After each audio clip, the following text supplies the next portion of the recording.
have for us on this very particular day. Honorable, you're live on UBC. Thank you so much for sparing time. Today, President Museveni will be launching the Kiira vehicle plant. Kindly shade for us a picture. How is it so far? You've actually been operational, but today is the official launch. I will hold the mic. Okay, thank you very much. Today we are here officially.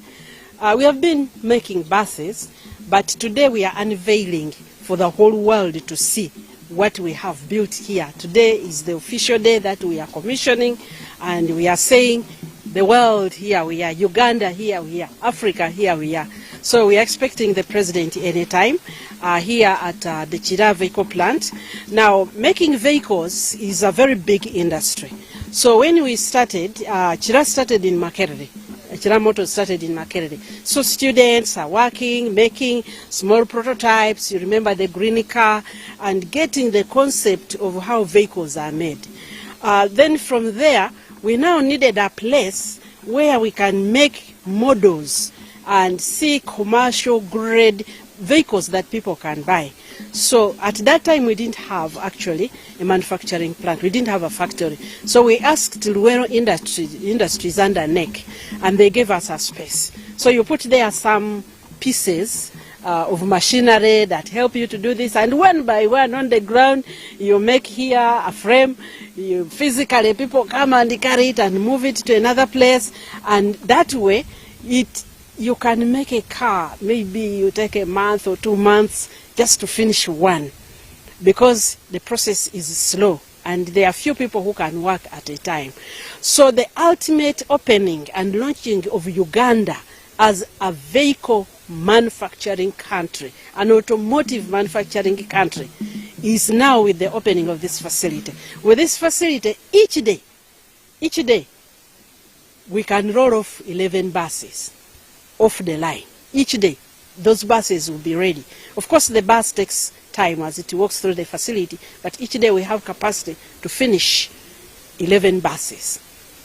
So you can see here, we make things are not being carried by human beings, things are being carried on lines. We have pulleys, we have levers, we have rail, we have things that move, especially when you go into the trim in the other building. You'll see the vehicle moves in space. It's at this stage, we park this at this stage. Now, at the other place, when we're working just on the floor, it has to be either in the same place or you have to keep lifting it the next one. Honorable, how best have Ugandans actually appreciated this initiative, given the fact that at least every day about 11 buses actually getting out of this plant? Many Ugandans have not yet appreciated. There are several categories of Ugandans. There are Ugandans who just haven't got the information. Maybe when we're in UBC, they are not there. When we put stories in New Vision, they haven't got it. When we post on social media, they don't see it. There are that category which is just doesn't know. There is a category who know, but they don't believe. Basically because we have a mindset that does not believe that we can make great things. Actually, last week, I was speaking at a meeting and telling people, we had so many people from all over the world and Africa at Minyonyi, and I was speaking. And there was a Ugandan in the congregation who was seated behind one of my officers and saying, no, they are lying, they are lying. So some of them, they don't want to believe that we can make it. Because, let me say it in Uganda, tetwegwanyiza, twenyoma. So because of that, some there are those, but there is a group of Ugandans who have appreciated. There are over 300 young people who work here every day, and they are the ones who take.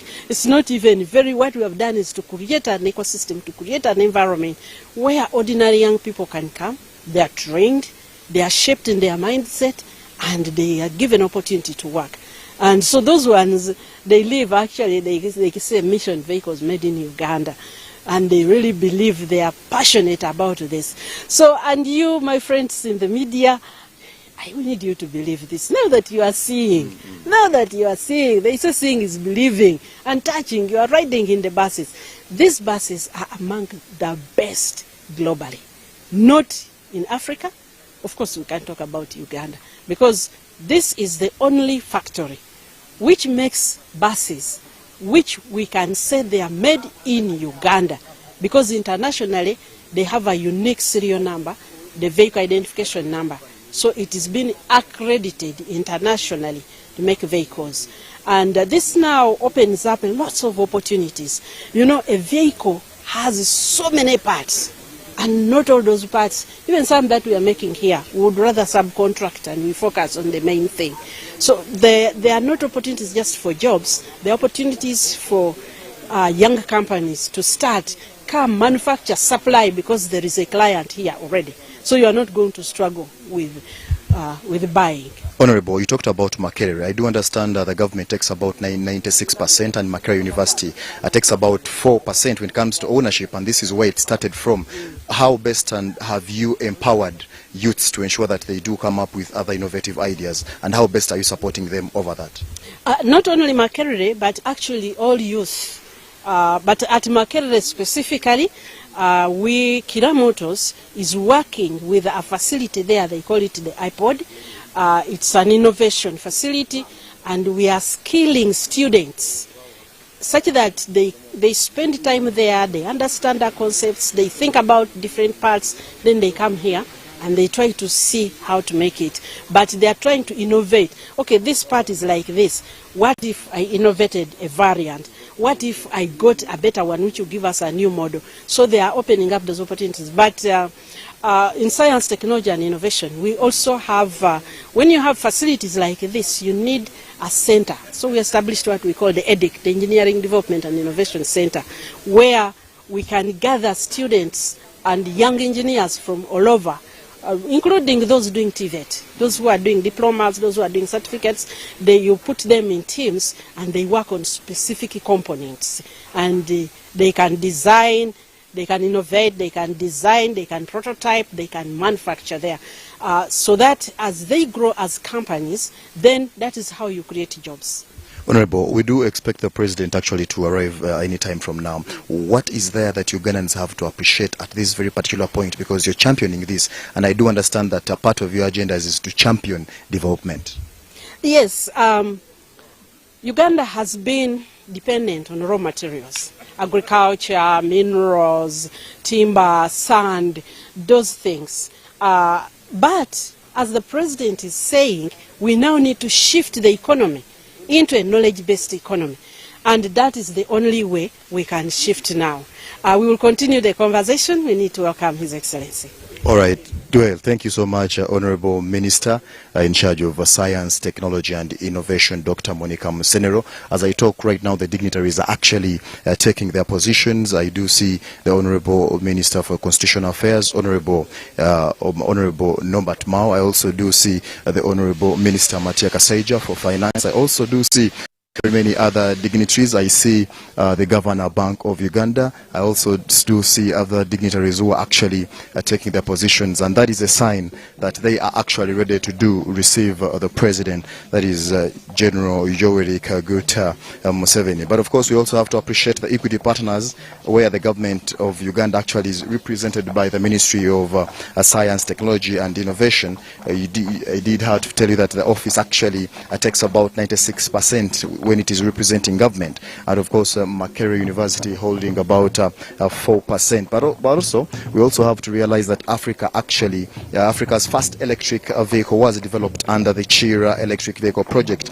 That was in 2011, and it also developed Africa's first hybrid vehicle, that is the Kiira EVS, that is in 2014, and Africa's first solar electric bus, that is a Kayola solar bus, in 2016. Those are some of the issues that are actually on board, but of course we are here to witness the President of Uganda commissioning Kiira vehicle plant. The government of Uganda, that actually acting through Uganda Investment Authority, that is UIA, allocated about 100 acres of land to establish this vehicle plant, but also located in Jinja. A lot of things we have to appreciate from this very particular place, but these are some of actually the entities that we have actually seen, even on the roads, those who use the Entebbe Express Express Highway, those who use some parts of the roads that are actually going to Jinja, but also in the city center, we've seen these Kiira motor vehicles that have actually been assembled in this very particular place being used by Ugandans, and those that actually appreciate are there, just like the Honorable Minister has actually stated it, that there are those Ugandans who have actually appreciated this initiative, but there are also those who have actually not appreciated. The drums that you're actually hearing in the background, those are actual entertainers who are here to as well entertain the President, Museveni, while he is being received by a number of dignitaries here in Jinja as he commissions Kiira vehicle plant. It is very important. Now, the construction and the installation over the 3.7 kilometers long, that is 33 kV medium voltage electricity line connecting Kiira vehicle plant site to the national electricity grid was actually completed long time ago. It is a very, very wired vicinity that we have actually must appreciate. And of course, not forgetting that in August, that was in 2021, the progress of the construction of this plant was reported at 85%, with a completion expected in the fourth quarter. That was in the calendar year 2021. So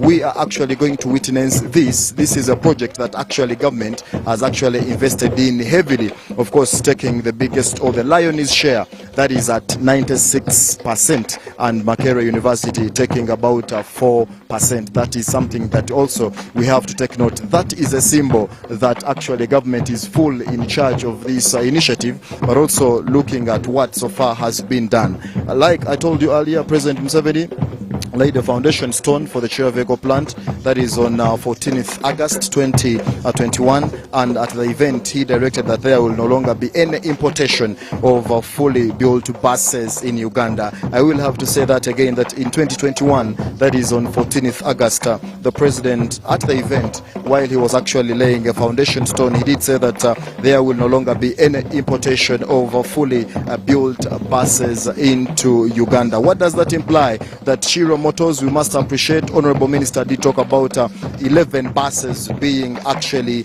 put out in one day. That is something that Ugandans need to appreciate. And of course, in May 2022, the Ugandan Finance Ministry released the final 159 billion Ugandan shillings to ensure that they do invest in this very important package. This set stage of completion of the manufacturing plan and the beginning of the commercial production anticipated was actually in June 2023. So as we talk now, business is moving on as usual. The plant has actually manufactured a number of vehicles, but of course what the president will be witnessing today is how exactly are these cars assembled, how exactly and at what point do they get somewhere, at what point do deliveries coming, and at what point and when and where is our market, do these vehicles actually stay only in Uganda? That is something that we need to agree at a very, very particular time, but also we need to get a feel of what is actually happening at this very particular place.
President Yoweri Kaguta Museveni actually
Here.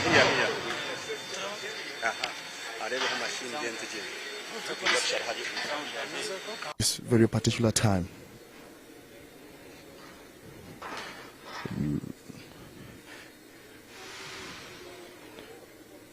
Engineers are actually going to show the president what has been so far done. President Museveni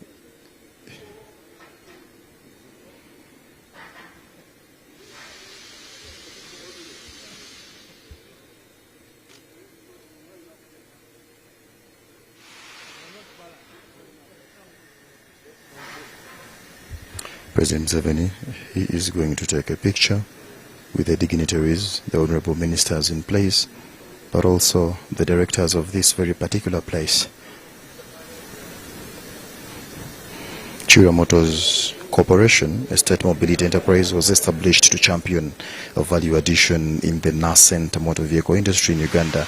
Of course, that is through technology, transfer, contract manufacturing and supply chain localization.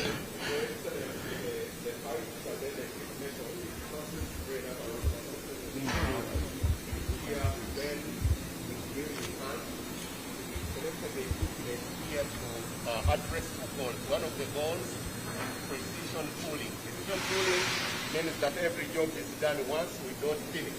And then we also go for productivity. So most of the equipment we have here, excellence, is computerized. We load the program on the computer, and once it's loaded on the computer, we are then able to process the equipment. If we need a node, this node could be for holding a light or for a dead ball, or even for a wiper blade. And then we also enable them to process the over 300 brackets that go into the vehicle. These brackets are used for attaching the number of brackets. For example, this one is attaching the vehicle. So the protocols that go in there and the exact result, including pipe bending, and once the components are ready, then we move on to the next section, which is called the exercise. Where then we start making of the body and frame. President Museveni touring the facility. President Museveni being taken around by the director in charge of this facility and appreciating what has actually been done so far.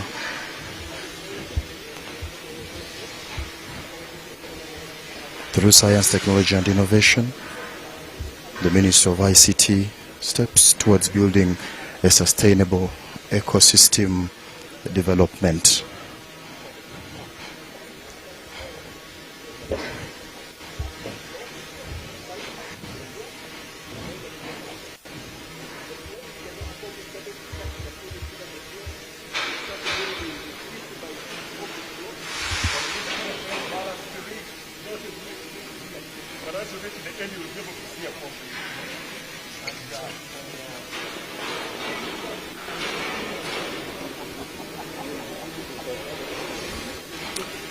Kiira.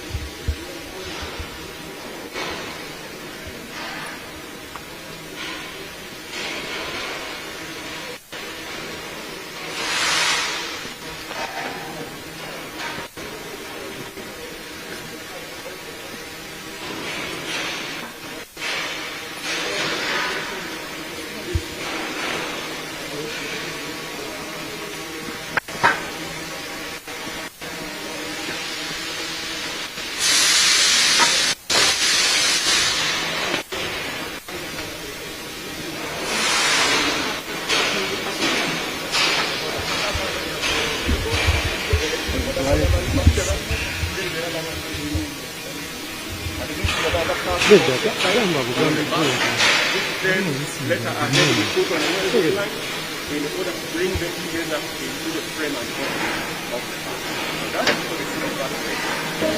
Then over here we work on the force.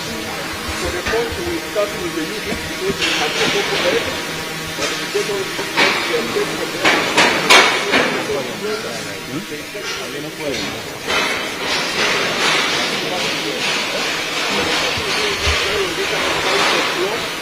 we are doing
For who?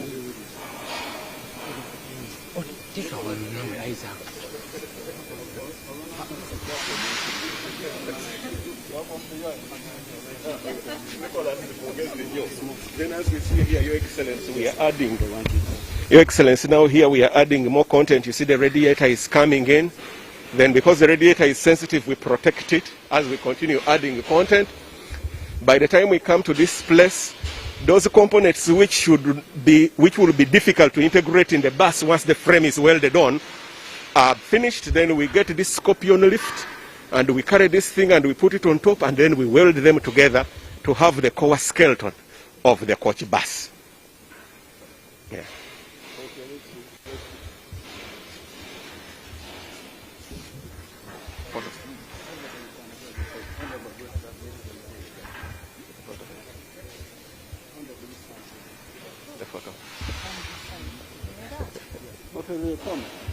Makerere, yes.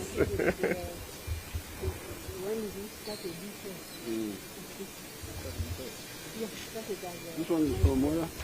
That one is one of our workers here. Oh, and this one? Also one of our employees here. Yeah. Okay. So where do you go now?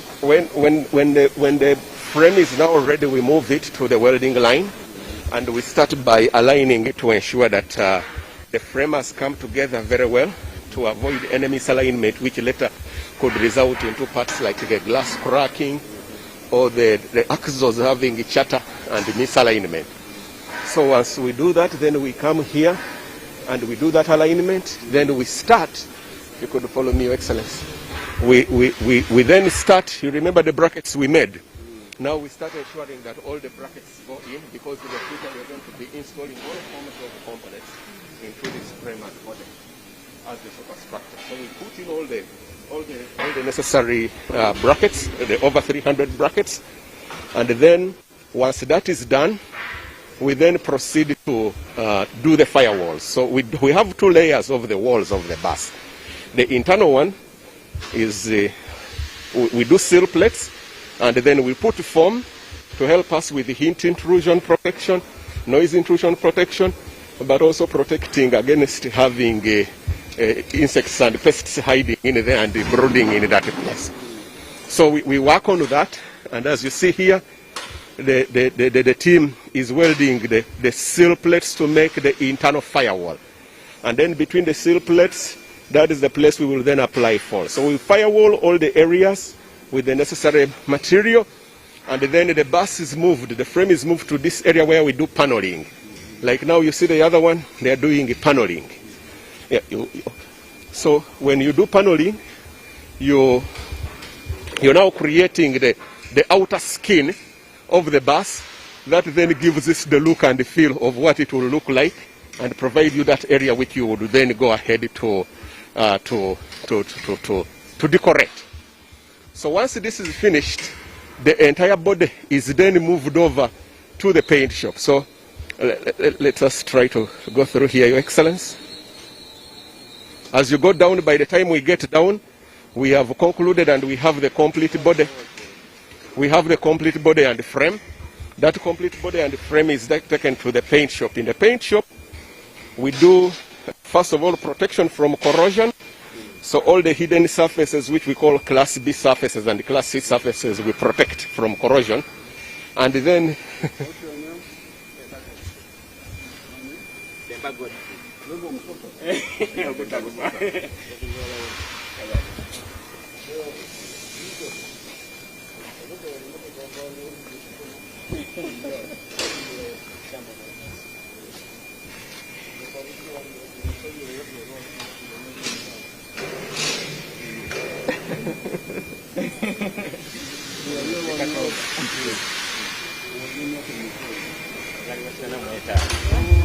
NRM.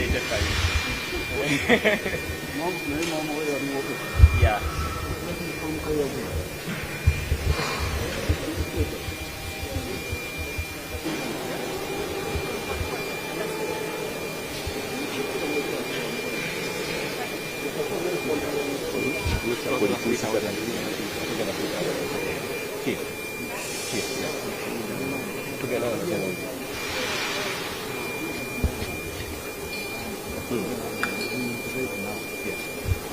So, Excellency, we are going to pass through here.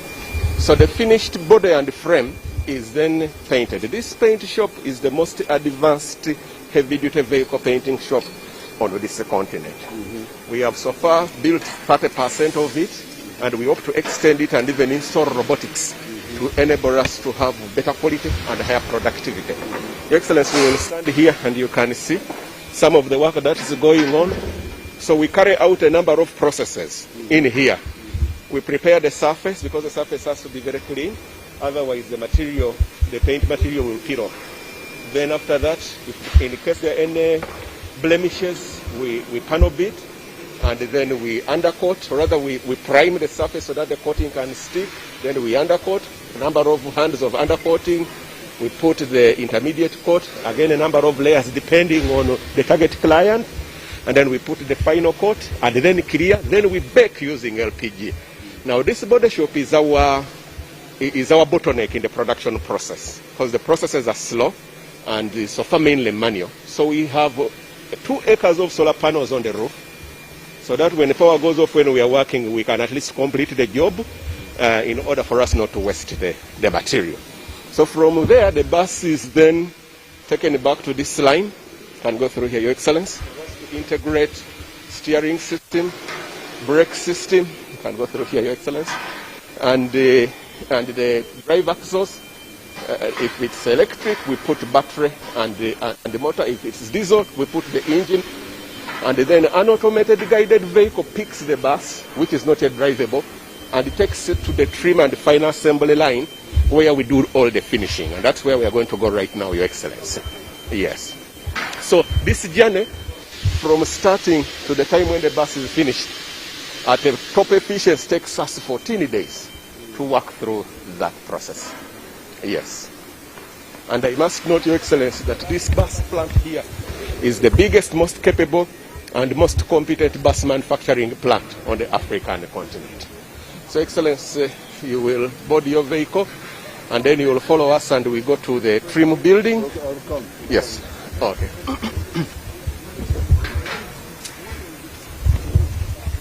President Yoweri Museveni actually boarding his vehicle. He will be taken to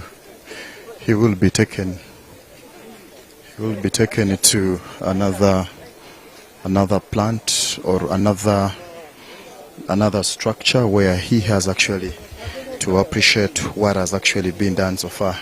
He was actually touring the entire place, seeing what has been so far done.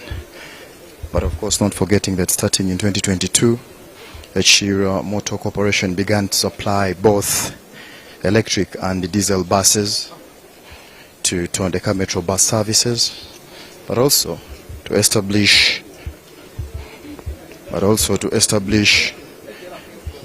what is being done.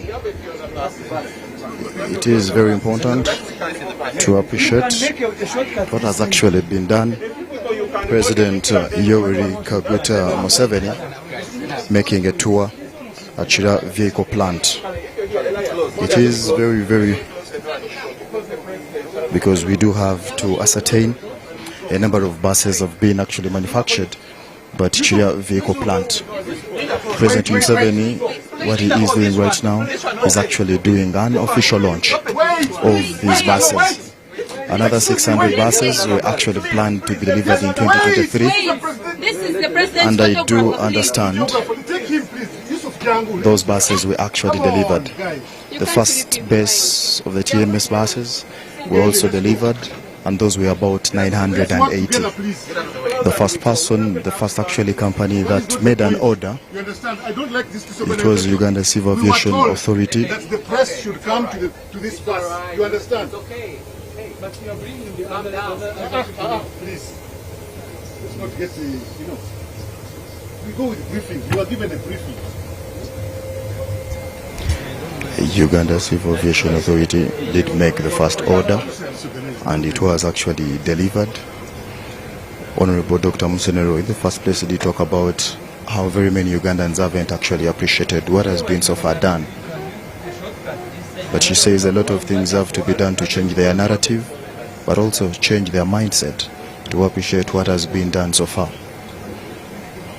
Kiira vehicle plant is what the President Dr. Museveni is touring right now, and later in the day he will be actually making an official launch. Honorable Minister Dr. Monica Museveni did talk about how they did start from Makerere University, assembling the first few items that they did have in place, and right now they do have something that is actually practically seen, and it is now Ugandans to appreciate what we have in place. 11 buses being worked on every day is something that Ugandans have to have in mind, but also accommodate and see how best all these items can actually be used. President Museveni still touring the Kiira vehicle plant. It is actually raining outside, but we know President Museveni as a soldier, this is something that actually doesn't stop him from doing what he has to do.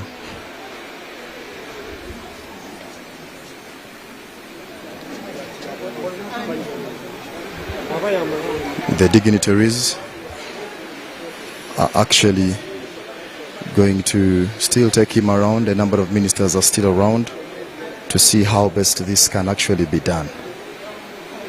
The first phase of the TMB system being planned to absorb about 980 buses.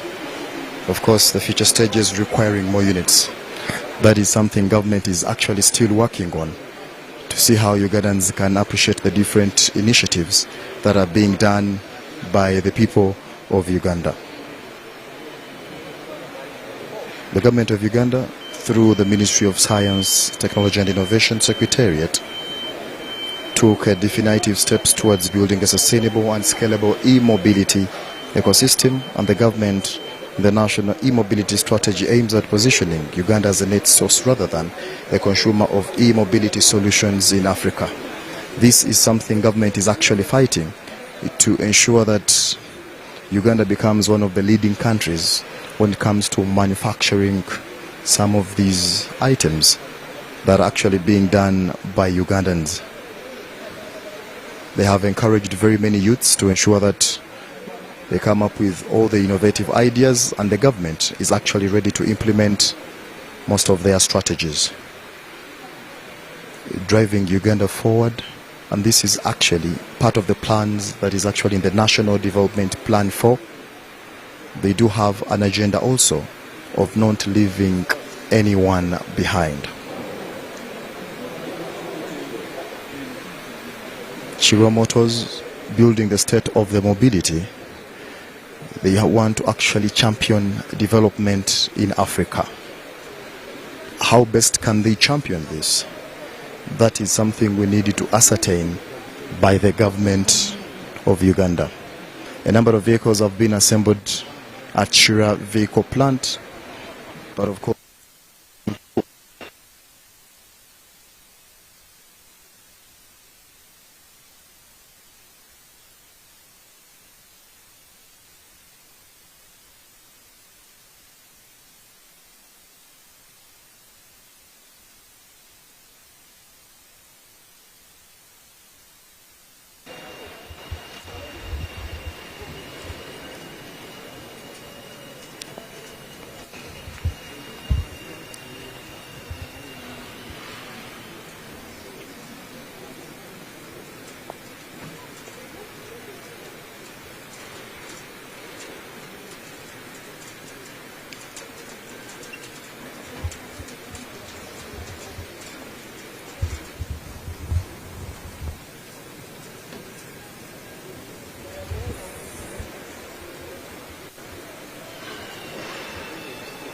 So,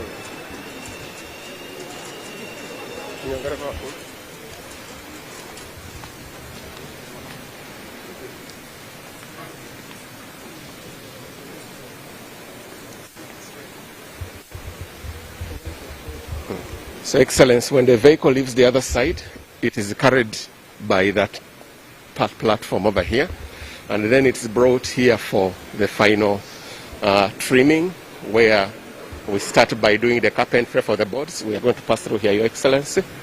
So we have a carpentry arsenal here, which we use for processing the floorboards, and these are mainly bamboo. They are not eaten by insects, they don't absorb water, and they don't catch fire. And once that is done, we start installing the second line of electricals. And as you see, the people are busy doing. How do the bamboo you do? Bamboo, we use it because it doesn't catch fire. It has a fire retardant in its processing. You see the boards in there. It doesn't suck water, and it was also not eaten by insects. Even if you put it in an anthill, it will stay the same way it is. So then we install air conditioning. We continue with the electrical installations and the other fittings inside. Then we install the glass and the closures. We install the doors. We do all the trim components, the lights, the wipers, and all of those other external features of the bus, the escape hatches. And then towards the end of the line, we also install the seats. We add fluids. If it needs to be charged as electrical, we charge the bus, and then it is started for the first time. Once it is started for the first time, we do the calibration, and then we continue. Now, Your Excellency, you will notice that that bay is tooled, and for expansion, we will need to tool this bay. With the current capacity, installed capacity, we have the capacity to do 2,500 buses a year here. That boils down to 11 a day, if we have a constant flow of material and also the skill and the manpower. Once we have finished tooling and checking the bus, it is then driven to the other facility over there, where we then proceed to have the bus tested. It goes through regulatory and compliance tests, water intrusion, acceleration, axle loading, amongst others, to ensure that it meets all the necessary requirements and standards. Some of them are national standards, others are international regulation. Then if it's a client bus, then we invite the client to do pre-delivery inspection, and then we are good to go. So these are the chargers we use for charging the electric buses on the line. Now, Your Excellency, as we proceed outside, we already have clients who have bought some buses, and we would like to use this opportunity to have the pleasure of you delivering these buses to the clients who are here today. Yeah, so we have a private client called Lamu, and then we have Makerere University taking the 3. Last week we delivered to Civil Aviation. Your Excellency, the other buses you see over there, Your Excellency, the other buses you see over there, those are the most capable electric buses on the African continent. They can do over 500 kilometers once fully charged. These ones we are working with the city of Dar es Salaam, and they will be going to Dar es Salaam. I would now wish to invite you to check one of our city buses and inspect this. This is built for the ordinary person. You use this mic for all.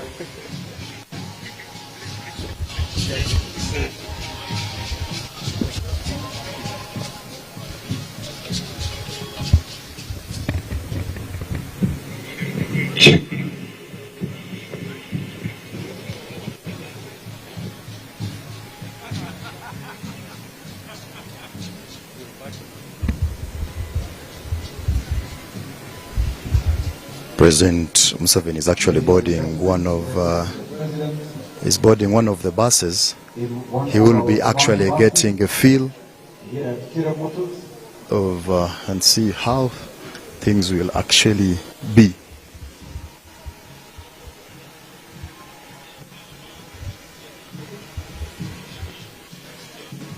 All right. We want to welcome you, ladies and gentlemen. We are currently at the trimming plant on the outside, where the buses that have been manufactured and are ready for the market are actually going to be handed over. His Excellency the President will very shortly hand over these buses to some of their recipients, including academic institutions like Makerere University and one of our private clients, Lamu. And I wanted to request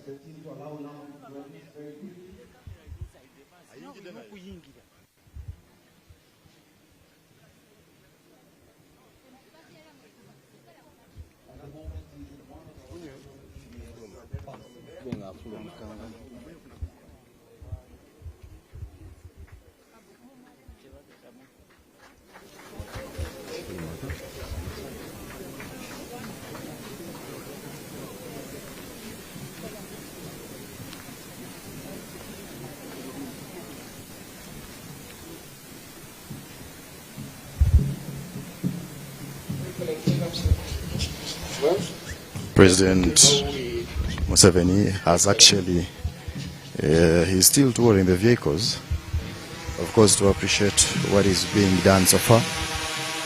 Still, let's have a feel of what actually is happening.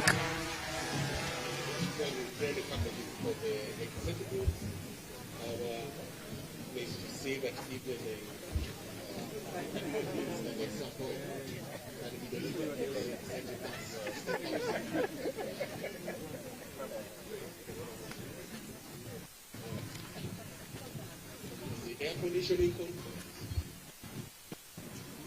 It comes with a refrigerator, some of them.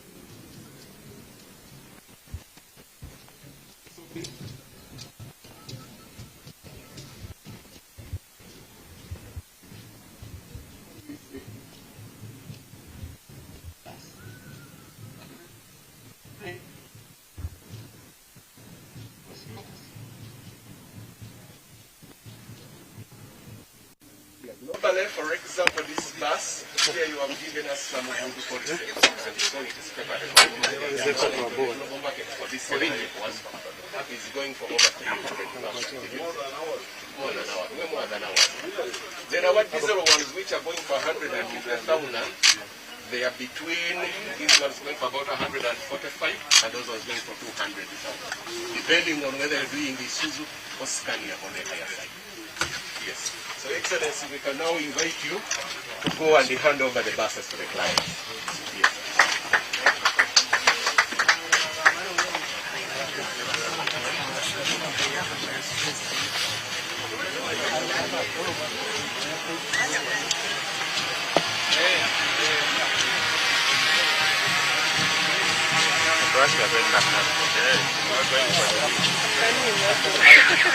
Ladies and gentlemen, very shortly, His Excellency the President will be handing over these buses to our clients.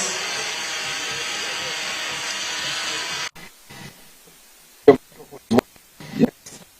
Our very first client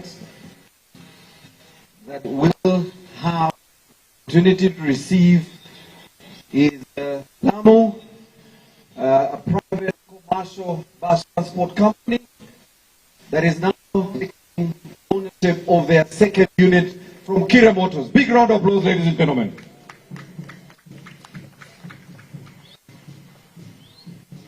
Congratulations, Lamu. And now, Kiira University will very shortly receive these brand new buses, the Kayola coach and Kayola EVS. These are specially fitted buses. Big round of applause for Kiira University.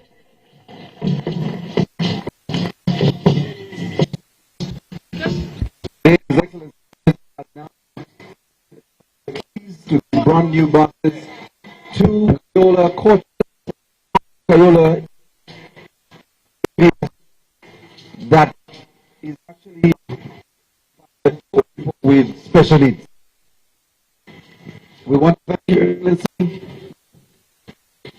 for the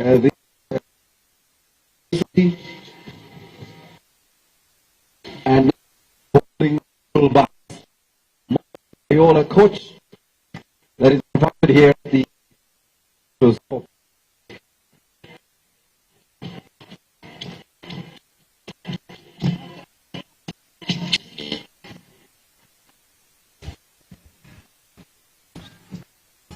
we invite our other to make their way and the building.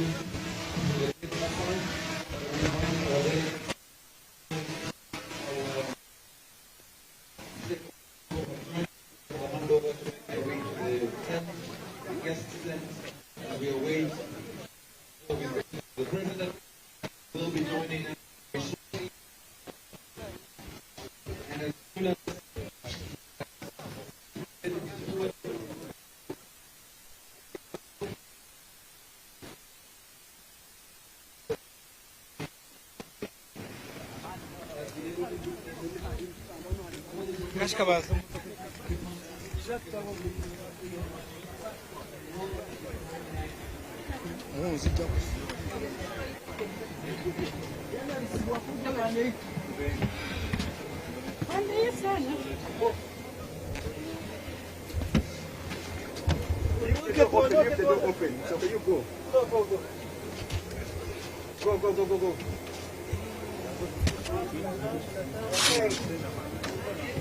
Irene. Irene.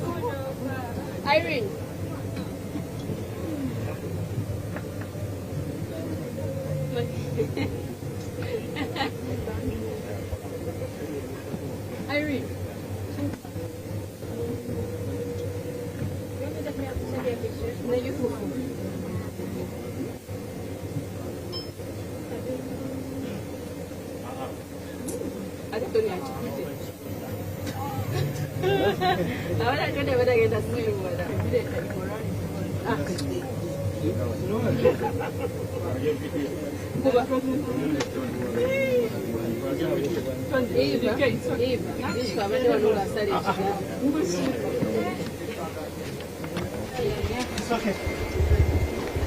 So President Museveni will be actually participating on the tree planting as one of the signs of the official launch of Kiira vehicle motor plant. President Museveni has visited most of the sites, but as he goes ahead to plant his tree, it is going to be one of the signs that Kiira vehicle plant has actually officially been launched. The Kiira Motor Cooperative's journey dates back in 2007, of course evolving from an extra curricular activity under the auspices of the Macquarie University Faculty of Technology to a university curricular activity and later a mainstream national initiative for automotive manufacturing. In 2007, a global consortium of over 31 universities and colleges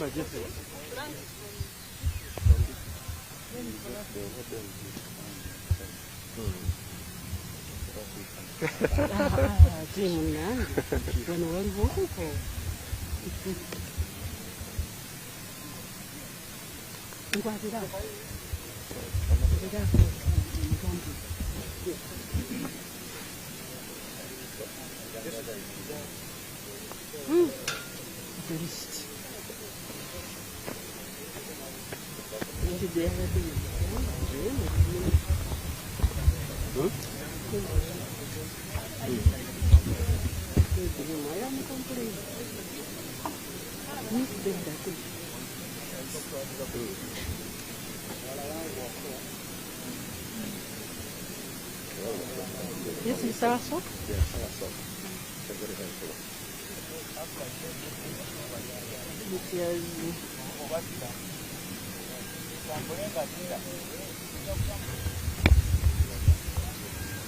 So, Your Excellency, that is a sour soap free chitaferi. It has several health benefits, but it's also a fruit tree, and it does very well here. And it's a very commemorative We are tree. studying it for cancer and diabetes and high blood pressure. Obugalo.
The team from the Faculty of Technology, now College of Engineering, Design, Art and Technology, was actually responsible for design and integration of the low power electronics and data networking systems. But of course, given that experience in building the vision, 200 other global experiences, through collaborations and best practices, benchmarking the Kiira team resolved to embark on a project aimed at designing and building a vehicle in Uganda.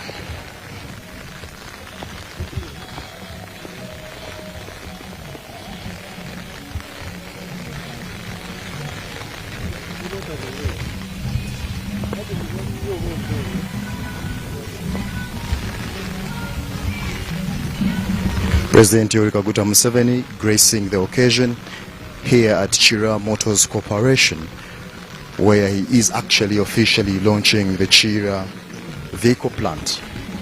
A number of dignitaries are actually available to grace the occasion. What is going on right now, he is actually having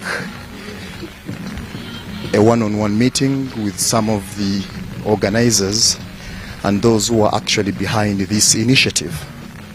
When he came earlier, he was actually guided through the entire area. He did visit some of the assembling plants. He did appreciate what is being done so far. What we are actually waiting to see, given the fact that he has actually planted a tree as a sign of gracing this occasion, but of course also receiving some rain as I talk now. It is a blessing, and we must appreciate what is in place so far. At a later time, we shall be getting to know some of the things that actually we shall be understanding, but at a later time we shall be actually handing over to the main MC of the event. So for now I do hand over, but later we shall be having some interviews at a later time. I will be interviewing some individuals at a later time to see what they do have for us at a very, very particular time. We shall be understanding what has been done so far. I do see the Honorable Minister Matia Kasaija and other dignitaries actually at a later time. I will see if I can actually talk to him and see how best have they funded this project to ensure that Ugandans appreciate, and how best can this be sustainably kept to ensure that Ugandans continue benefiting more from this initiative. And we were talking to the guys doing the welding. No, this was very important. Yes, indeed. It's a very young team as well, a young, energetic team. We'll be hearing more about that. And the official commissioning of the Kiira vehicle plant, which is incredibly exciting. And we are looking at some of maybe still to take you through some of the history that we did get in place at this very particular time. The Center of Research in Transport Technologies was then actually conceived under Kiira University in December 2008 and approved as part of the university structures, effective that was in 2011. The initiative of coming up with this idea of innovating to come up with buses actually started in about 2007. So you realize that this initiative, very many people have actually been capitalizing on it, but also building on it to ensure that they build up something that is mega.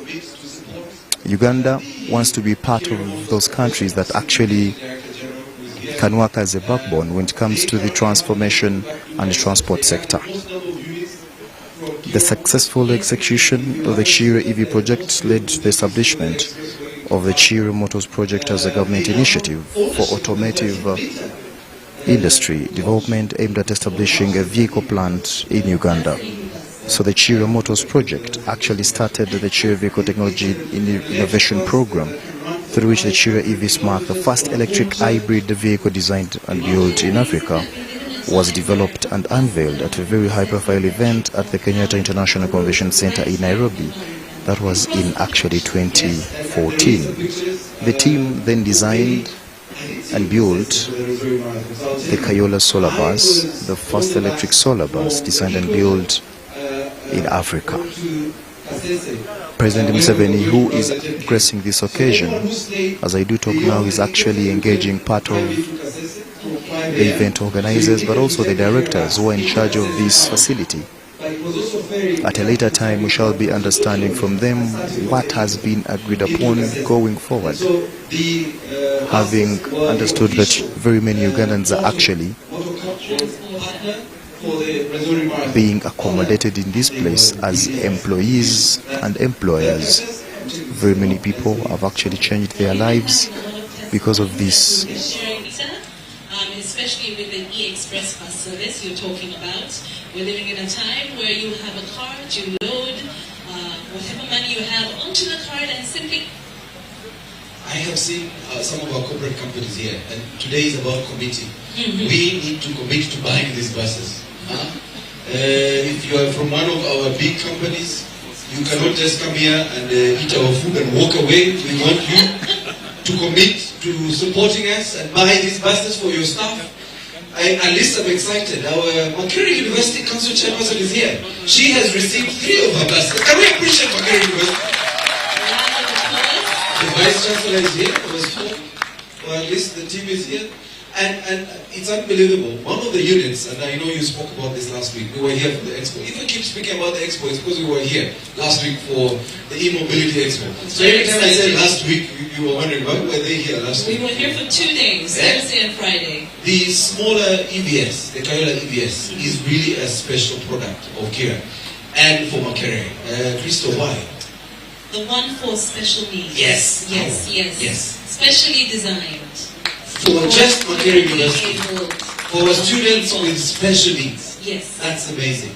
And so that's the beginning. So if you're here and you're from, I've seen some people from some of our agencies, I'm looking around, I will name you.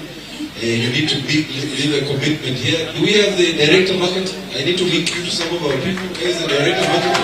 Please stand for recognition. There you go. He's another young man. Last people were told the average age here is about what, 34? They said 32. Around 32. And so the minister said she's the reason it's at 34 because it should have been lower. All right. So we want commitments, but we can speak to what happened last week because there were several deals signed and commitments made during the National E-Mobility Expo. And we'll be speaking to that, and I'm sure the CEO will be speaking to that. But we're extremely excited. There were 7 countries here. Teams from different countries. Yes. And what was so exciting was the feedback. They were literally just gobsmacked. They were amazed because this is evidence that we have the largest and most capable bus manufacturing facility in Africa right here. Surely those hand claps are not enough, really. And we appreciate Kiira more. So one of the things Morris just mentioned that you might have missed last week at the expo was a chance for people to test drive some of the EV vehicles, cars here. I managed to take a ride.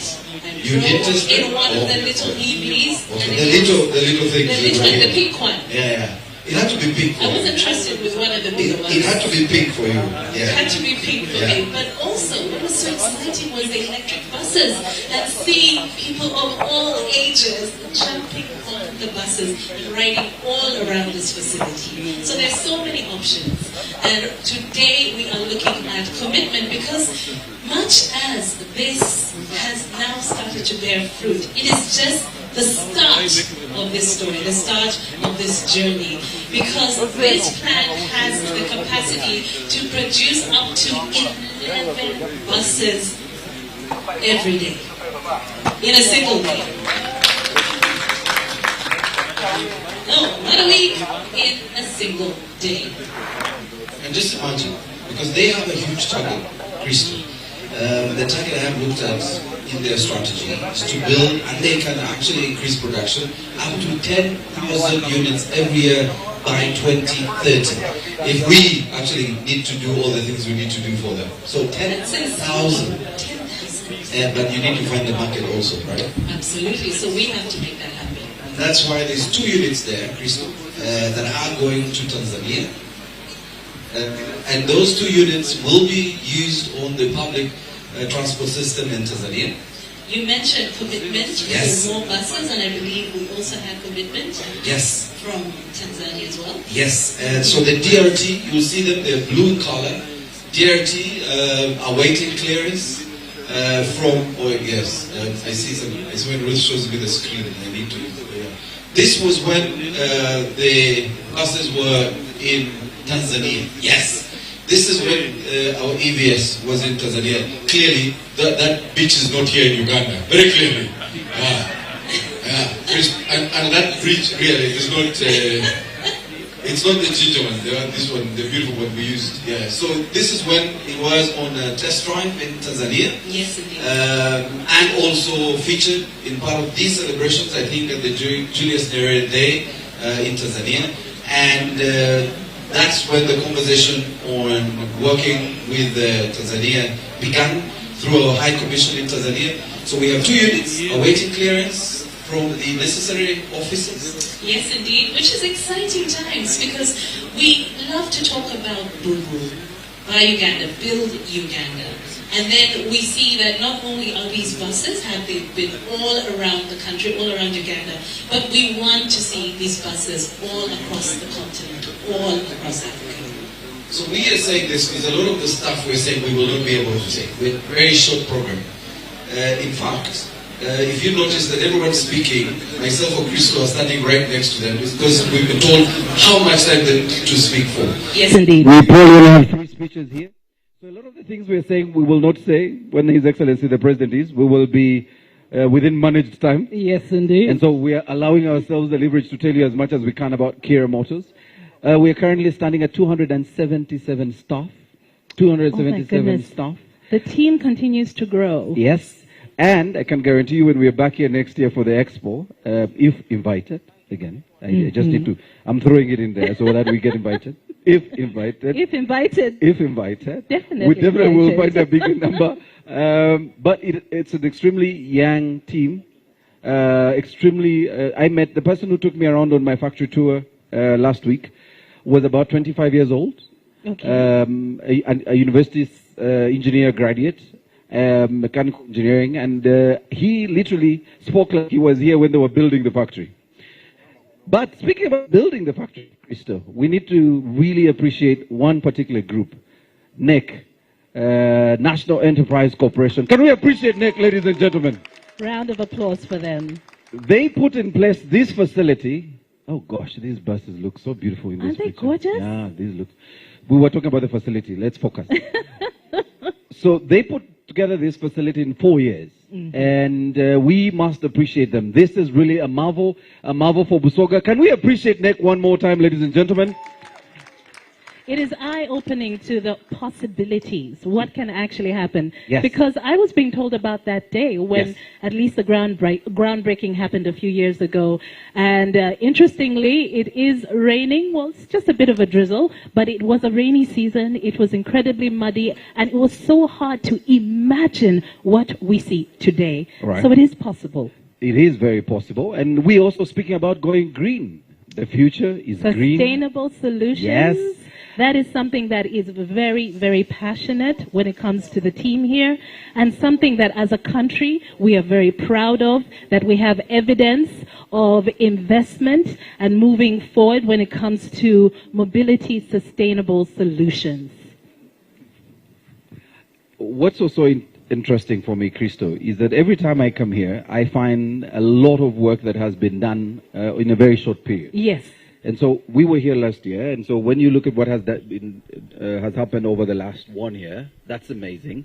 We were being told last night another brand new bus was off the line, and I think during the conference that bus was literally being worked on while we were here. Exactly. And we never stopped them from working. Activities were happening, work did not stop. Yep. And so that unit was fresh off the line. I think is one of those that is lined up there, which His Excellency the President was fortunate to witness. I was excited when Paul asked the president that cabinet should be traveling in these buses when they are going to cabinet, rather than have all these nice SUVs driving from Kampala to Entebbe. We stationed the Kiira coach somewhere in maybe at one of the hotels. I won't do the ad here. And all the ministers gather there, honorable minister. So we reduced the fuel budget. You can all move in Kiira coach or Kiira EVS. I think this is a very exciting solution. You don't believe my dream. I was dreaming. No. I am listening intently. It's not a dream. It can be a reality. Yes? Work in progress. Professor here is not so sure what I'm saying. But you need to dream, Professor, sometimes. Yeah, but we spoke about hosting cabinet here. You remember last week? Yes, indeed. And the honorable ministers who are here, we would like one of your sessions to be hosted here so the other ministers can appreciate what we have here.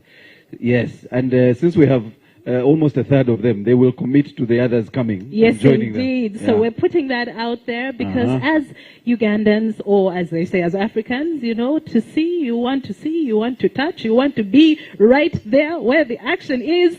And that needs to happen here because we don't want to have Uganda's best kept secret here at Kiira Vehicle Plant. We need everyone to visit, to see, and to know about it. And on that note, when the next expo comes, we know that even more will have happened here, and we invite all of you to be part of that. And I think I have a date, or dates. Those were shared with me.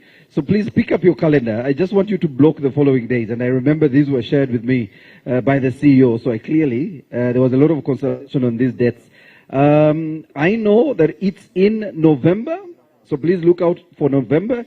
So the National E-Mobility Expo 2026 will be in November 2026, the last week on the 26th and 27th.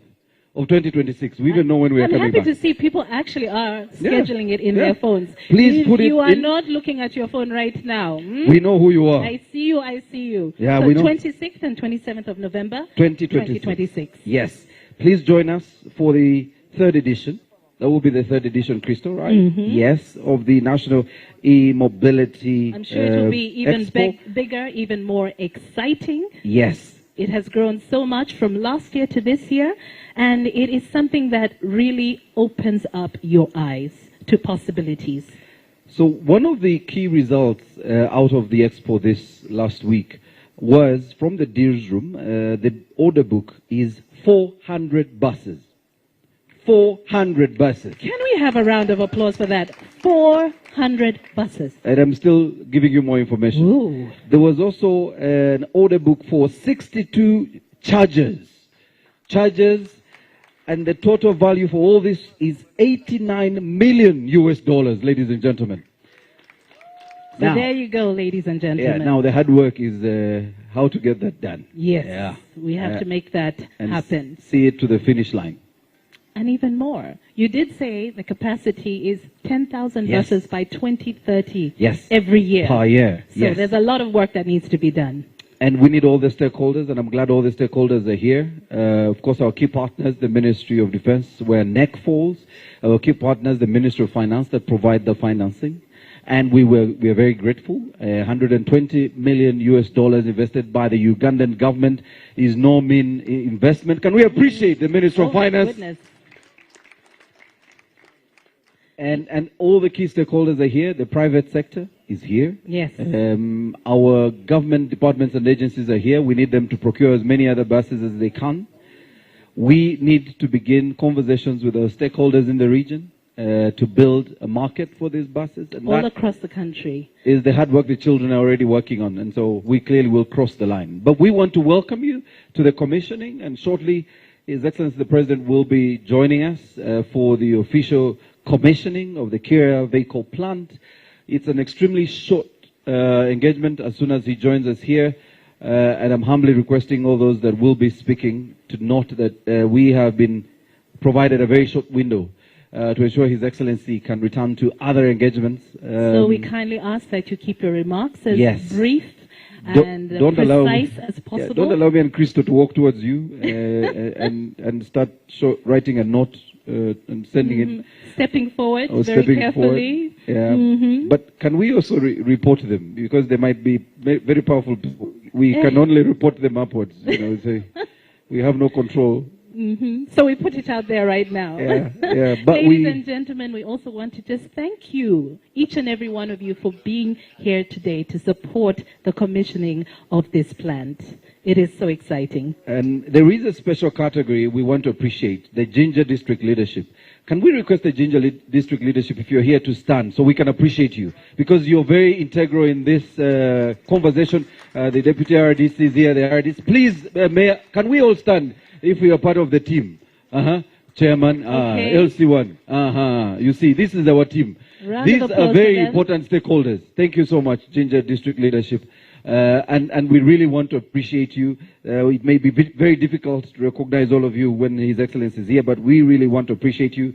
And we want to appreciate our key stakeholders. Britam, who were here with us last week. Yes, Britam Insurance. Yes. They actually underwrite the buses as well, so that is amazing. Yes. Very important.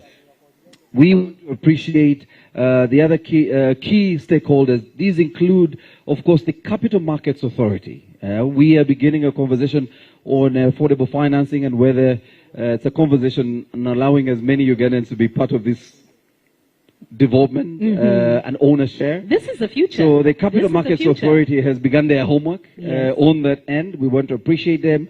We want to appreciate Civil Aviation Authority, who continue advertising the buses across the country, and especially in Kampala and Entebbe, where they transport their staff on every single day, and they've never reported any problems with the buses.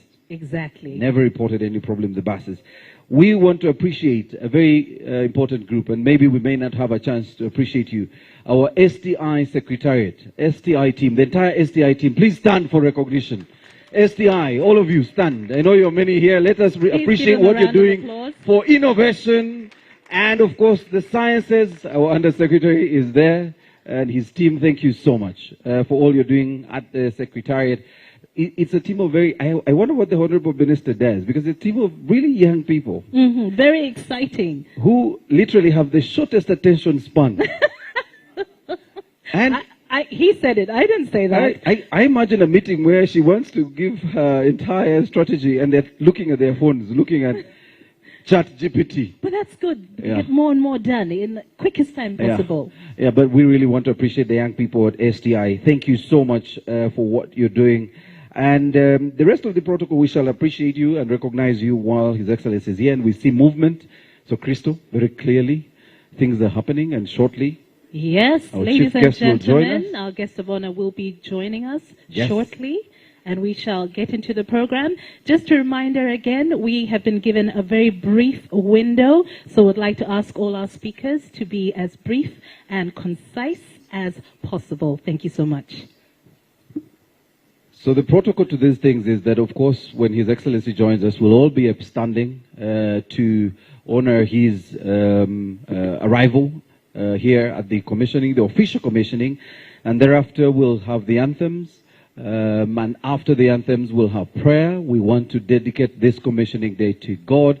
We started earlier this morning with you and of course, Coach, praying for this institution. And we also will then quickly have an opening statement from our CEO, who will then set the standard of how short the speeches will be.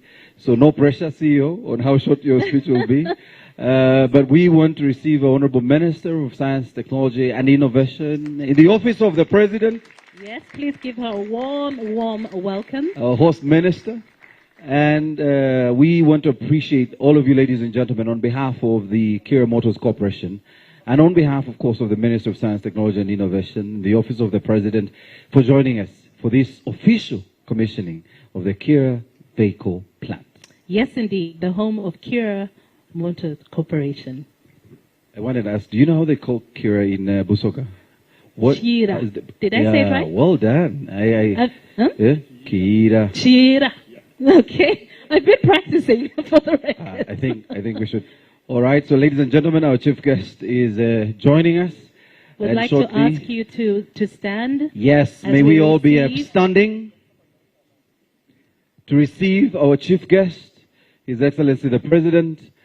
And immediately we'll have our chief guest settled in. We'll ask for the anthems, and our team should be on standby for the anthems as we receive His Excellency, the President of the Republic of Uganda.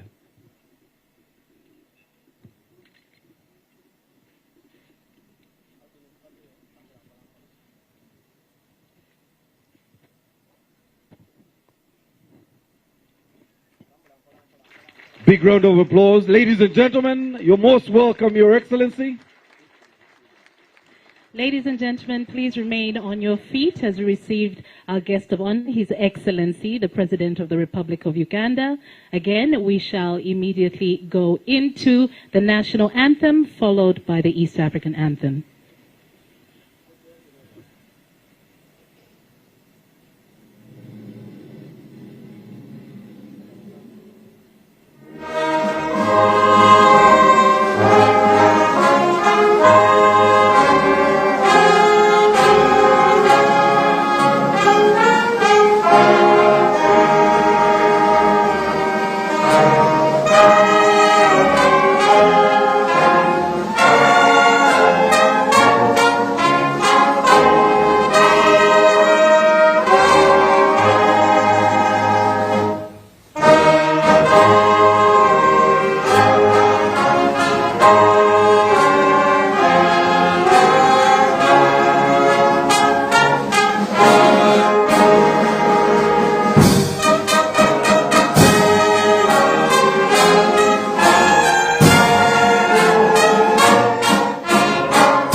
Blessings have brought us thus far. Ladies and gentlemen, we would like to continue with an opening prayer from Pastor Andrew Chimuli, certified coach for the team here at Kiira Motors Corporation as well.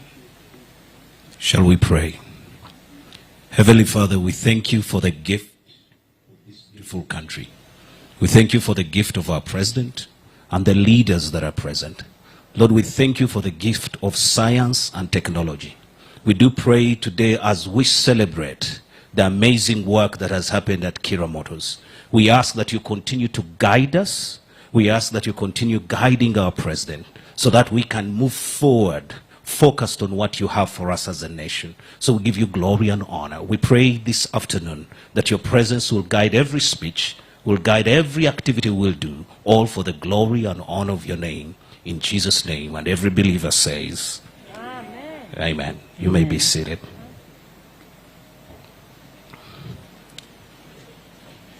Your Excellency, our President, Yoweri Kaguta Museveni, distinguished leaders, and all invited guests. When I was asked to spend a few minutes talking about leadership, what came to my mind was the story of Joshua. Joshua is taking on to lead the children of Israel to cross to the promised land. And I'm shocked what God tells him in Joshua chapter 1 verse 9. God tells Joshua, be strong and courageous. There's something about courage. Courage sets leaders apart. When you see Nelson Mandela, the one thing you know, he was a courageous man. When you see my king, he had one thing that marked him aside, Kabalega. He was a courageous man.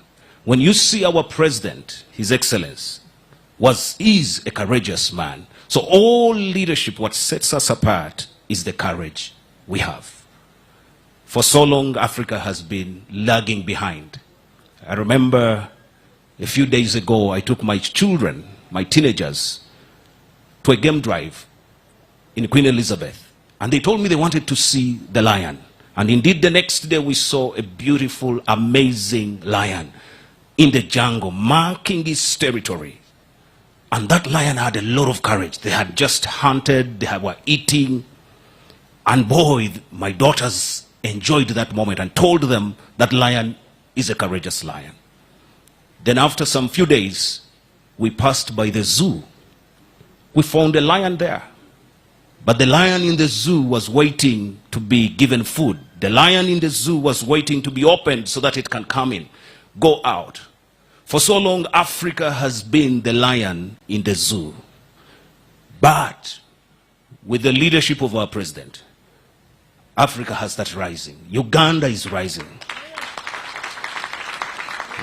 Uganda has risen. Today, as we celebrate immobility, we are the lion in the jungle. Uganda has become the lion in the jungle. We are not waiting for whites to invite us on the table. We are creating the table. We are not waiting for them to source us. We are sourcing. And this is a testimony. Your Excellency, thank you for your courageous leadership. Because what sets us apart is courageous leadership.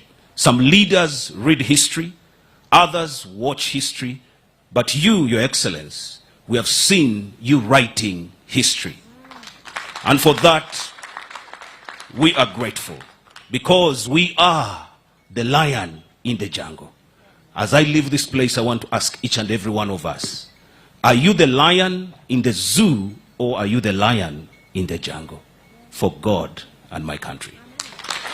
Ladies and gentlemen, a big round of applause for Coach Pastor Andrew. The lion in the jungle. The lion in the jungle. All right. That was powerful. Thank you so very much for that. Your Excellency, we wanted to introduce ourselves so that you can see us properly and not wonder where the voices are coming from. My name is Maurice Mugisha, and I serve at Uganda Broadcasting Corporation. Your Excellency, my name is Crystal Newman. It is a pleasure to be here as a seasoned media personality across radio, television, and of course here for this commissioning. She forgot to mention she's the daughter of Captain Newman. She just, I just had to throw it there. Thank you. Your Excellency, we did a very honored for you to be here with us. Can we appreciate His Excellency the President, ladies and gentlemen? Today is an exciting day. We saw the birth of this dream in many ways with the Kiira EV more than a decade ago, when that was the first African EV courtesy of Makerere University. And now that seed has borne fruit with this Kiira vehicle plant. Exciting times and just the start of the journey ahead. The lion in the jungle. Yes, indeed. Your Excellency, I'll run through quite a bit of protocol, and allow me mention, Your Excellency, that every other speaker after this, you can always just recognize the President and say all protocol observed, because it's extremely long. And Your Excellency, we have just 20 minutes for the following speeches, and I will be managing them, Your Excellency, and with your permission, allow me to also manage the Honorable Ministers. They are very difficult sometimes, but I will try.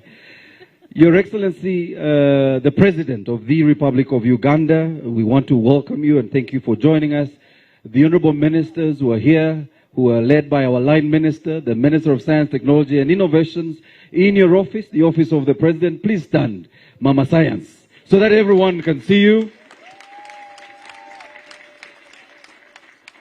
Thank you very much. Your Excellency, she's accompanied by several ministers and she will do the honors of recognizing them. But we indeed are very honored to have the governor of the Bank of Uganda. Michael Atingiego, thank you, Governor, for joining us. Your Excellency, we have several heads of government agencies who are here, but allow me to single out first the chairperson of the National Enterprises Corporation, General Joram Mugume, please stand for recognition.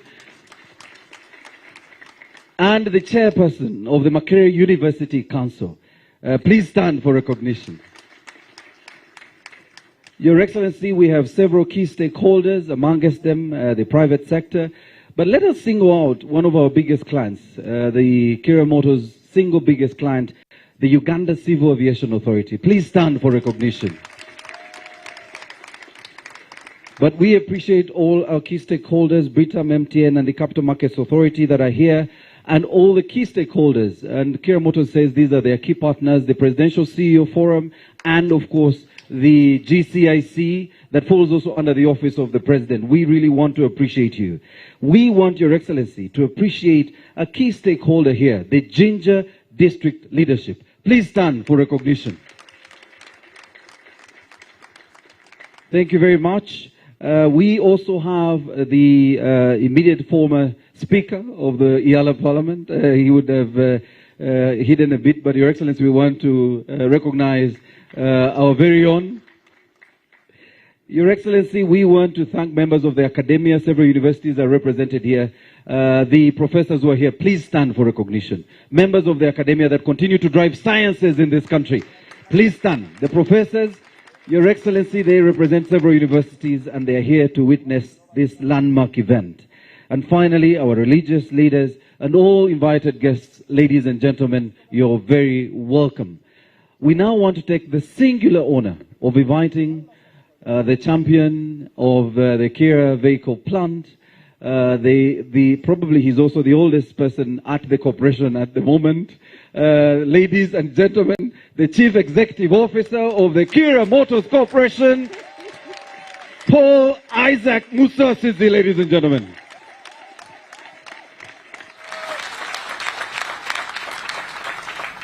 Thank you. Your Excellency, the President of the Republic of Uganda, allow me to stand on the protocol that has been established this afternoon. It's a delight to have you back at the Kiira vehicle plant, especially on such a special occasion where you've commissioned the plant, the biggest, most capable, and most competent bus manufacturing plant on the Africa continent.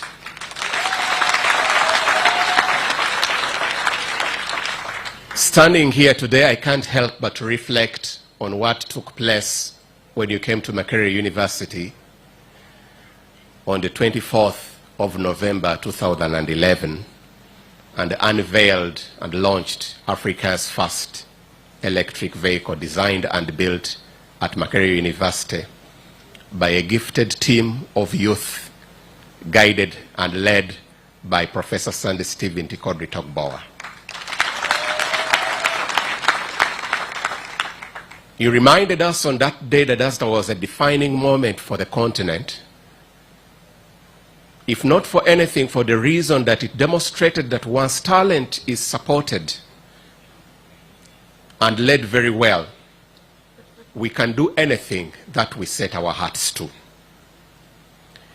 The Kiira vehicle plant that you've commissioned today has evolved from what started as an extracurricular activity, and with the support right from Your Excellency, the President, the government through the different ministries, departments, and agencies, and the community of young people, with our professor providing leadership, we've been able to realize an iconic ingredient of the industrial growth that we prospect and we see as a key contributor to the tenfold growth strategy of the nation today. Your Excellency, back then, about 1.5 decades ago, you gave us 4 assignments. You tasked us to build the product. And today, we have been able to witness you hand over buses to clients. The product is on the market, and the product is attracting attention across the continent. And we are grateful for that confidence in us. Your Excellency, you asked us to build the team. And here today, we have over 407 workers at the Kiira vehicle plant in a wide spectrum of professions: engineers, designers, architects, technicians, welders, carpenters. And I will request them wherever they are to stand up. Some of them are here, others are still on the line continuing with their work, wherever they are. Your Excellency, you will not fail to see two things as they stay standing. One aspect that is very evident is that these are young people. These are NRM babies. Most of them were born after the 90s, when you had secured the future of their parents. And now they are working to protect the gains, and they are going to work with you. Secondly, as you look at them, you can't fail to recognize that they represent the richness of the culture of this country. From the north to the west to the east, they all come, the central, and they work here, working to ensure that we protect the gains of the NRM government. Your Excellency, number 3, you guided us and you worked with your government. I see Honorable Kasaija is here, and he has already told us the money has come. So the money has been coming with an investment of $120 million between 2018 and today. We've built the plant, which was your third assignment. We've stepped into a defining future, and we are at a pivotal point where now we are discussing the fourth aspect that you assigned us, to build the business. And here we are very confident because we are not alone. You've been the biggest billboard of e-mobility solutions on the African continent, consistently. And we are confident that you're going to lead us to ensure that government and the private sector prioritize buying vehicles made here and also hiring vehicles made here, in order for us to have a compelling case as you lead us to export these products to the regional markets.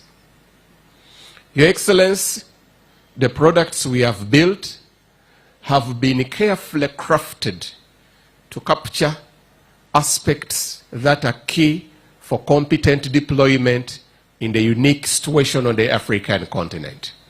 They have been built for comfort, they have been built for safety, and not to mention enhanced environmental stewardship, Your Excellency. As we look ahead past the buses, we are excited about expanding our top portfolio with your leadership to cover a wide range of segments.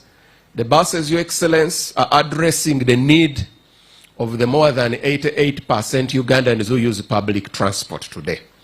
But then we have the other Ugandans who use other means, especially private vehicles, which is 90%. And these ones are the ones who have already gone into the upper middle income status and beyond. And for this, we are working round the clock, and with your leadership, we are confident that we will provide the sports utility vehicles, passenger vehicles, the vans, and the pickup trucks, so that we can also tap into that segment for product diversification.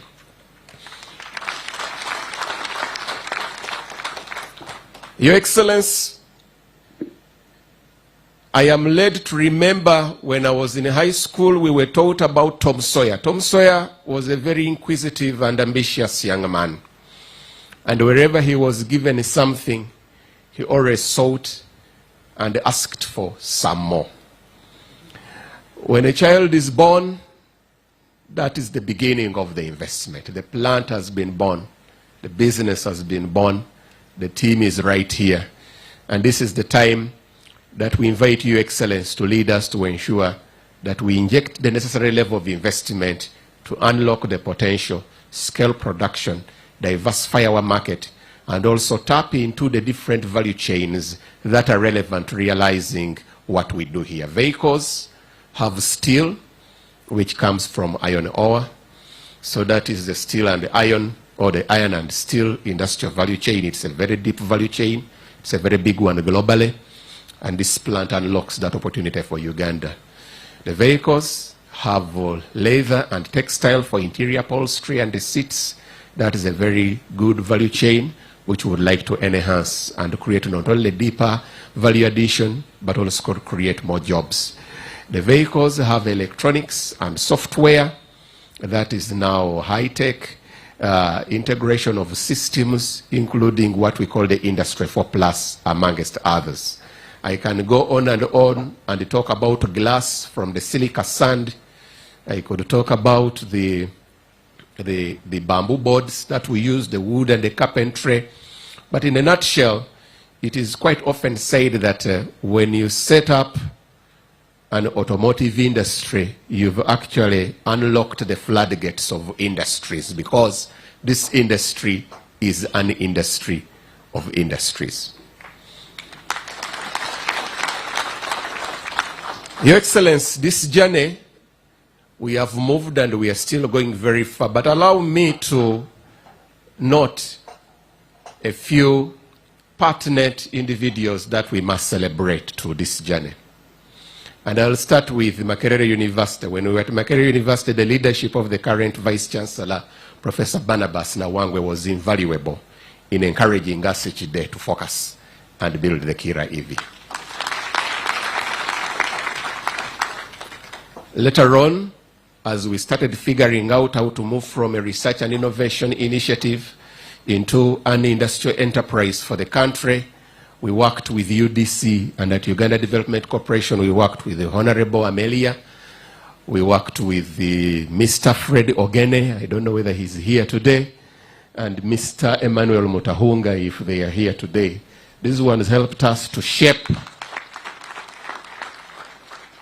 those building blocks of an enterprise, asking the question of what is the strategy, what is the business case. Later on, you guided when you established a special docket for science, technology, and innovation, and we were guided by Honorable Elioda Tumwesije, Mr. David Obong, as well as Mr. Emmanuel Mugunga. They guided us, and we were able to start on this journey. And then you placed under the capable hands of Honorable Monica Musenero, who has now delivered these key milestones. We are truly grateful for that leadership. But along the way, we have had a lot of support from so many people in the industry. I could not enumerate them one by one. We have a platform at the Presidential CEO Forum where you assigned us, which has been collecting most of us for policy advocacy and thought leadership.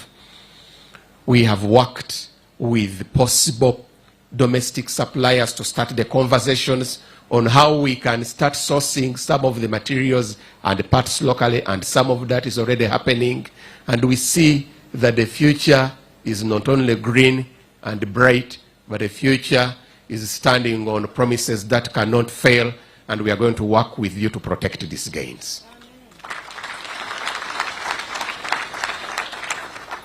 Your Excellency, today is your day, and allow me to once again congratulate you upon this milestone. I thank you very much for leading us to this point, and I know you're committed to lead us to the point where what we have here and what is going to birth will result into an ecosystem that will position Uganda as a net source of sustainable mobility solutions on the African continent. Thank you, Your Excellency, for God and my country. Round of applause, ladies and gentlemen, for the CEO of the team here at Kiira Motors Corporation, Paul Isaac Musasizi. Round of applause for him. Exciting times indeed, exciting times. There is a hunger, there is a drive to reach full capacity where 11 buses can come off this line, checked, tested, and certified on a daily basis. So there is a hunger and drive to reach that capacity, Your Excellency. We have recognized so many of the key players and stakeholders here today that have made this possible. It now gives me great pleasure to invite the chairperson of the National Enterprise Corporation, that is retired General Joram Mugume, to make his remarks. Give him a warm welcome.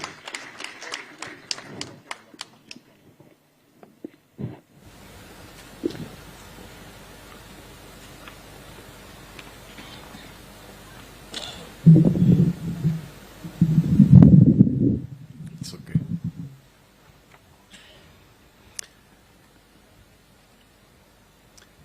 Your Excellency, the President of the Republic of Uganda, Commander-in-Chief of the UPDF, General Retired Yoweri Kaguta Museveni. You are welcome. Honorable Ministers present, the board and management of Kiira Motors Corporation, distinguished ladies and gentlemen. I'm General Retired Joram Mugume, the chairman of the board of directors of National Enterprise Corporation, the commercial and business arm of the Ministry of Defense and Veteran Affairs, and Uganda People's Defense Forces. On behalf of the National Enterprise Corporation Board of Directors, and on my own behalf, permit me, Your Excellency, to thank you for finding time out of your busy schedule to come and grace this occasion of the commissioning of Kiira vehicle plant constructed by National Enterprise Corporation here in Jinja Industrial Business Park.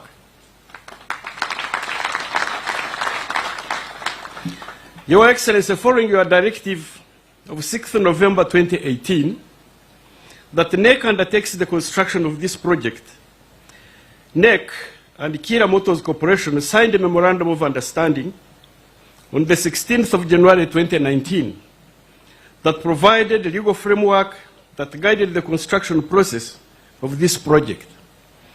This was a big milestone for the country because for long, projects of such magnitude have been executed by foreign companies, who in most cases end up repatriating all their hard-earned foreign currency. I therefore want to use this occasion to thank you, Your Excellency, not only for the vision and decision to develop the automotive industry in Uganda, but also for the trust and confidence in the capabilities of National Enterprise Corporation and the UPDF to undertake the project of such magnitude that is of great strategic significance to our country. Your Excellency, sir, following your earlier strategic guidance that the National Enterprise Corporation, utilizing UPDF personnel of the Engineers Brigade, participates in national strategic projects in order to build internal capacity to be able to undertake major infrastructure projects in the future. NEC has since provided the umbrella and legal framework under which UPDF engineers have been able to operate. Your Excellency, it's now proven that through arrangements where government MDAs engage services of another government body like NEC/UPDF directly, if resources are available, other things being constant, government projects are executed in time and at a relatively lower cost, as you have seen with this Kiira project, without compromising quality standards. This is because National Enterprise Corporation and UPDF most times do not incur additional expenses, like cost of money in the form of interest or bank loans, which increase project costs. And our primary motive is not to make big profits like foreign or private companies. Once all the resources are made available, the project usually takes a short time because, again, there is no much bureaucracy involved which has in most cases been responsible for delays of many government projects.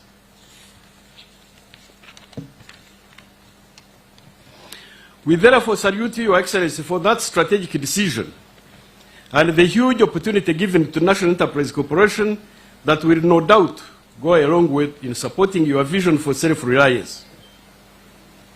As a country, I believe we don't have to look for external solutions all the time, because we have now built capacity to do some of the works ourselves.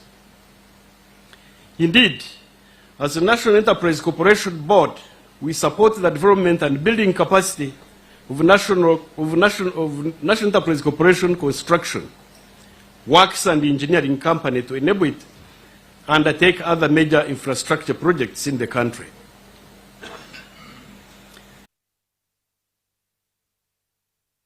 The leadership of Kiira Motors Corporation for its commitment to the development of the automotive industry in Uganda and for the excellent cooperation during the construction of this facility. Before I conclude, Your Excellency, I wish to also inform you that before operationalization of this plant, Kiira Motors requested to utilize our facilities of National Enterprise Corporation at Ruwero Industries in Nakasongora, working with the National Enterprise Corporation technical personnel. They assembled some of the electric and diesel buses there.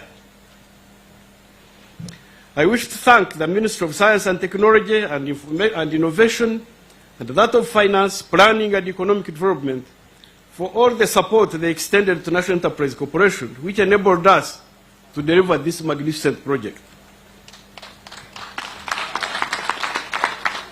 Finally, I wish to thank the National Enterprise Corporation leadership under the Managing Director, Lieutenant General James Mugira, who has not been able to attend this function because of other engagements outside the country, and the able team of UPDF National Enterprise Corporation engineers who have been responsible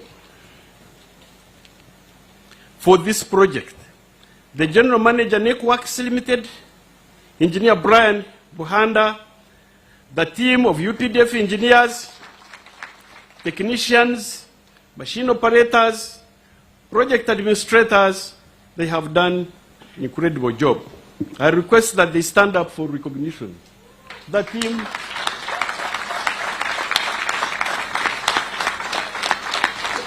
Your Excellency, that's the team. Equally, they are all young men as well. Once again, I thank you, Your Excellency, for the continued guidance and support to National Enterprise Corporation. On behalf of the Board of Directors, we pledge to always follow your guidance to do our best to support the delivery of your vision to transforming this country. For God and my country, Aruta Continua. Your Excellency, I'll see if a lot of our members here went to Chankwanzi. So to appreciate NEC, I'll do this. Asante sana! We are all in class.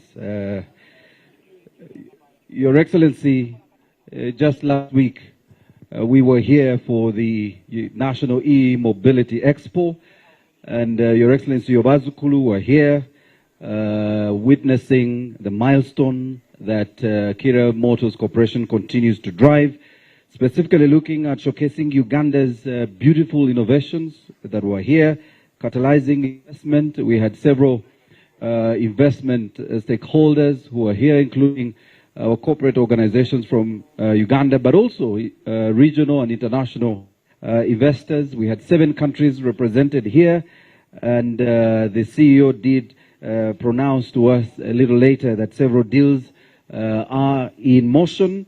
We were also looking at promoting public awareness of Uganda's investment here at the plant, but also the Uganda's investment in the e-mobility space, and also fostering regional collaboration. And that's why, Your Excellency, you witnessed 2 buses that are set to be ported to Dar es Salaam, Tanzania, and will be part of the proof of concept for the regional integration and partnership with Tanzania for the public mass transport system there. And those buses produced by our very own Kiira Motors Corporation. Can we appreciate Kiira Motors, ladies and gentlemen? Your Excellency, among the key stakeholders, we mentioned Makerere University. The council chairperson is here and the vice chair.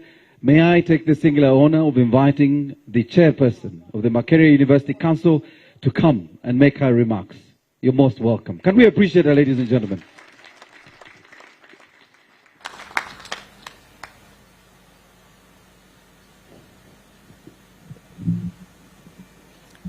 Your Excellency, the President of the Republic of Uganda, President Yoweri Kaguta Museveni, please allow me stand on the protocol already established this afternoon. Today marks a historic milestone for Uganda, one that fills us at Makerere University with profound pride and gratitude. And, sir, just to once again request that the members of the University Council present and management of Makerere University please stand up for recognition, and I'll explain why. Thank you very much. The official launch of this state-of-the-art vehicle manufacturing plant represents not only an industrial accomplishment, but is a culmination of years of rigorous research and innovation that originated within the halls of Makerere University. And that's why I made special mention of the leadership. Your Excellency, this moment exemplifies the transformative power of university research when combined with visionary leadership and strategic investment. The journey from ideation and laboratory prototypes to the establishment of a world-class manufacturing facility demonstrates Uganda's capacity to compete on the global stage. Innovations and facilities such as this are a clear testimony of our readiness to lead Africa's industrial renaissance. Your Excellency, as we launch the Kiira vehicle plant today, I'm pleased to report that Makerere University has developed several breakthrough research and innovation outputs.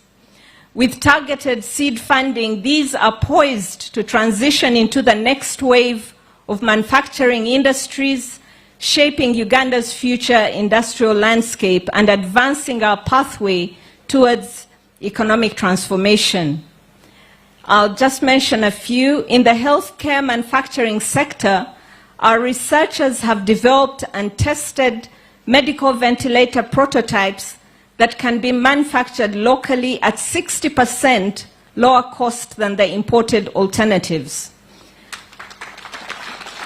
The Makerere University Lung Institute has successfully purified and clinically tested herbal medicines, confirming efficacy for respiratory infections. With commercialization underway, these initiatives are projected to generate an estimated $40.67 million annually within 5 years.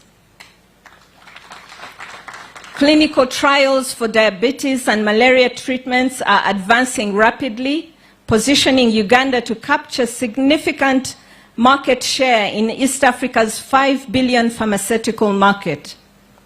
In agriculture, technology and food processing, building on successes from your presidential initiative on science and technology 2009 to 2019, our colleges of agriculture and veterinary medicine have developed resistant crop varieties and innovative animal breeds alongside complete value addition technologies.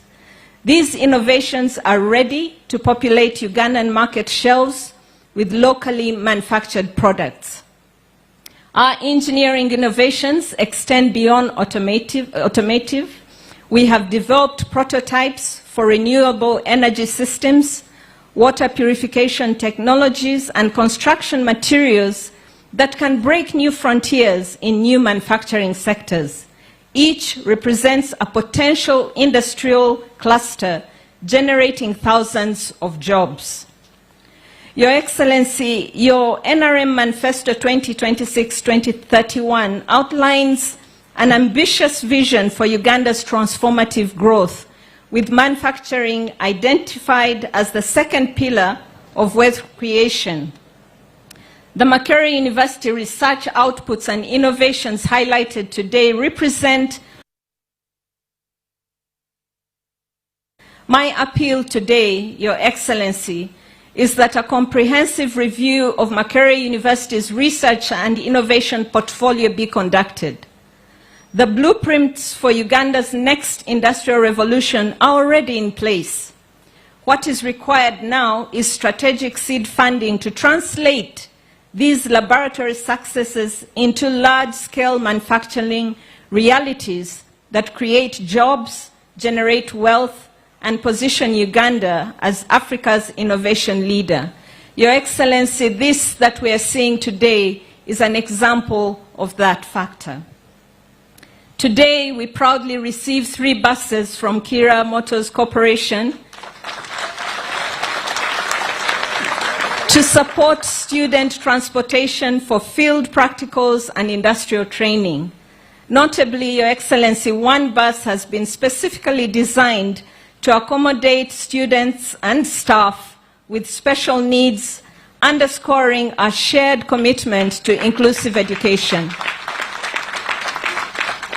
By procuring from Kiira Motors, Makerere affirms its confidence in Ugandan-made products and encourages all government entities to prioritize local manufacturing. Your Excellency, we thank you for your visionary leadership, and with your continued support, the next Kiira Motors success stories are already emerging from our laboratories, poised to transform Uganda's industrial landscape. Makerere University remains firmly committed to serving as a key driver in this national journey of industrialization and economic transformation. Today's launch is more than a celebration of industrial achievement. It is a reaffirmation of Uganda's determination to shape its own economic destiny.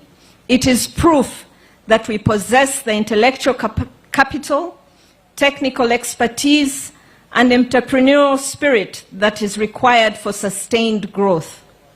As Makerere University, we pledge to continue nurturing innovation, advancing research, and developing the human capital that will power Uganda's next generation of industry. Together with government, industry, and our communities, we will ensure that laboratories of today become the factories, enterprises, and opportunities of tomorrow. I wish Kiira Motors Corporation tremendous success and look forward to celebrating many more Ugandan manufacturing triumphs in the years ahead. For God and my country. Thank you. Ladies and gentlemen, the chairperson of the Makerere University Council, that is Ms. Lorna Magara. Round of applause for her and for her submission. Your Excellency, last week we had the National E-Mobility Expo, and a number of delegates were here from all around the world. And I have to say the feedback was astonishing. It was incredible and full of admiration. It is very clear that this facility you see here is recognized as the largest, most capable, and most advanced bus manufacturing facility across Africa. Your Excellency, it is a testament to Uganda's commitment to industrialization, job creation, and of course, a sustainable future, ladies and gentlemen. It now gives me great pleasure to invite someone who has been instrumental when it comes to her vision and guidance, but also her heart and enthusiasm, affectionately known to all of us as Mama Science. Ladies and gentlemen, please give a warm welcome to the Honorable Minister for Science, Technology and Innovation, Office of the President, Dr. Monica Musenera-Massazi. Welcome. Thank you very much, Your Excellency, the President of the Republic of Uganda, General Yoweri Kaguta Museveni, and you will permit me, though I stand on protocol established, just to take 1 or 2 minutes to introduce my colleagues, the ministers, who have left everything to come and be here to witness this event. The honorable ministers, please, if you could stand up. I'll start from the utmost, my extreme right, the chief lawyer, Honorable Mao. Thank you so much for coming. We have the man of defense, Honorable Both Mukedi. I have my judge, Your Excellency, because he's a Mnyoro and my mother is born by the Banyoro, so that's why he's my... So, Honorable Kasaija Matia, the Minister of Finance. I have my mother, she's a Mnyoro lady, Honorable Mugasa, and there is Honorable Anyakon, Minister of State for Gender. Colleagues, thank you so much for coming to be here to witness this. I also want to recognize and introduce our chair of the Science, Technology and Innovation Committee of Parliament. Very, very supportive and always around to help me. I don't know if there are any other members of Parliament who are present. That is Honorable Alex Nyonshaba. We have many individuals that have already been mentioned. Allow me to write on the protocol, except Honorable, our chair of the NRIP committee, the chair of the National Research, Dr. Reverend Senyonyi. He has helped us to guide us very well to shape your fund, which you set up for the innovators. I would also like to just take this opportunity to introduce my staff at Science, Technology and Innovation, who work very hard behind the scenes to come. Our accounting officer, Jenny Vareche, who is not here, but she has done a fantastic job making sure that we have the resources. Here we have the undersecretary, who is the functional person at STI, and the technical team that is behind me there. They call themselves Rangers because they operate on a semi-military principles. So they are called Rangers. I'd like specifically to mention two, because Your Excellency, you appointed them, but they were picked from KMC. And they seeded us with a work ethic at the Science, Technology and Innovation. That is Alan. Alan was taken from here and brought to science and has driven the bigger ecosystem of mobility. He's the team lead. And then there is a lady. Ladies and gentlemen, maybe just moved. This lady designed this plant.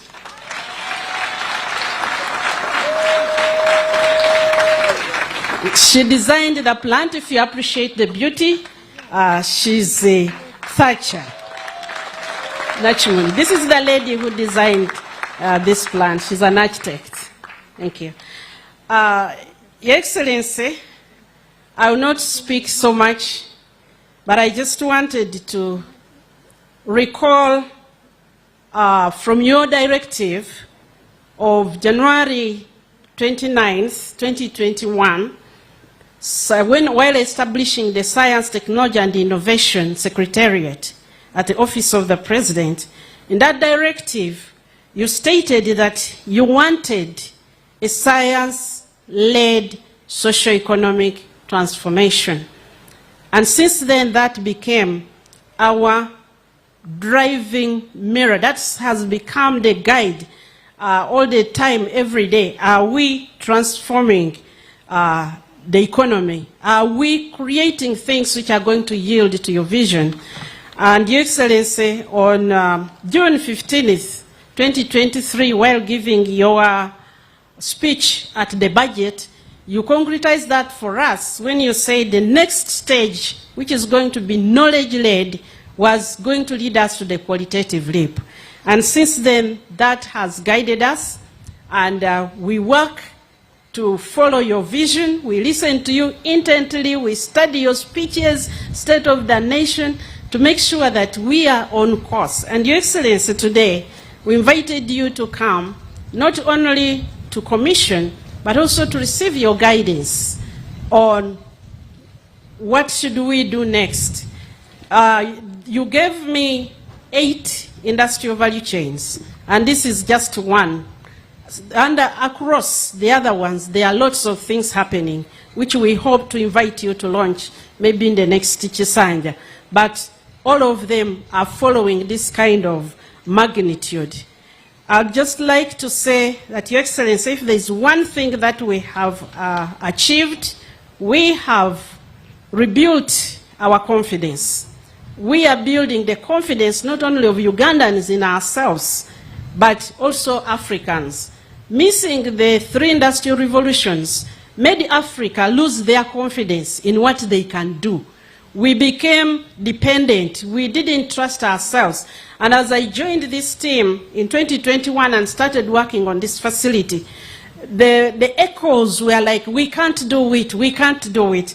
Your Excellency, I know you have a meeting with us tomorrow.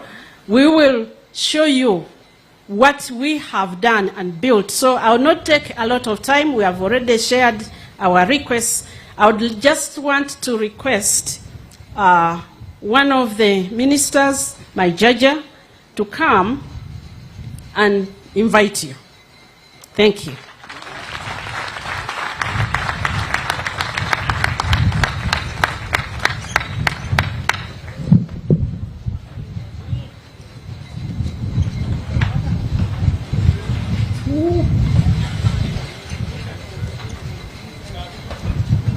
Should I proceed or not?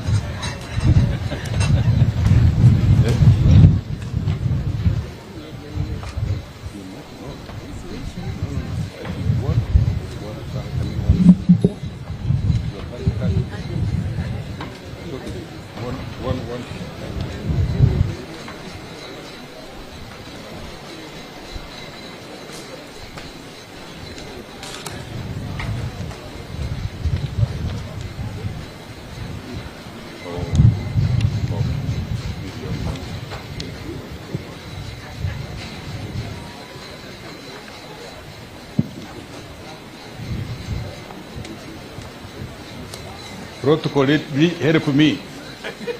May I start or may not until he comes back?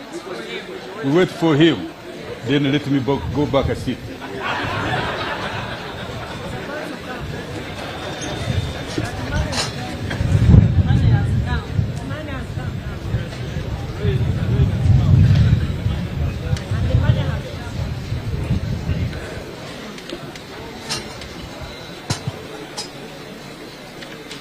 All right. Yes. It's quite a breeze, right? The Honorable Minister, I see my minister. Since I had cut my speech, Please go ahead. allow me to give you a few things. When Paul talked about this being an industry of industries, right from here, we have about 8 SMEs that have arisen, and they exist solely because of KMC. Thank you.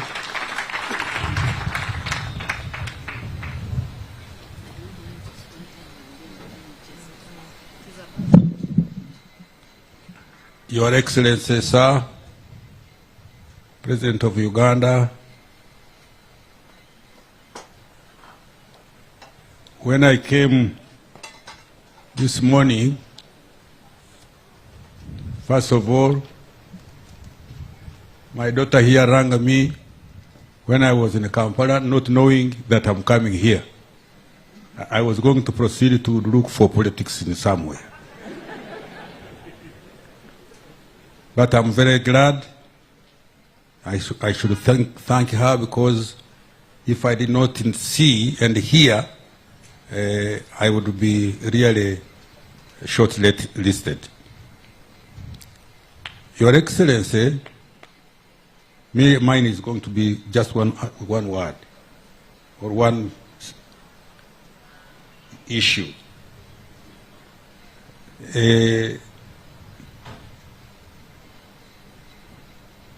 The minister in charge here,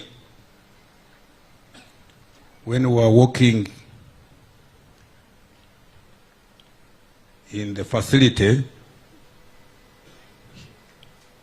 he challenged me and said, I want you to give me $143 million and you will see the things I will do here.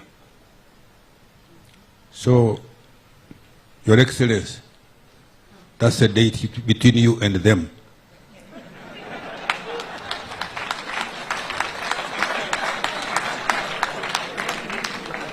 And I will work as hard as possible to make sure that they have got that $134 million.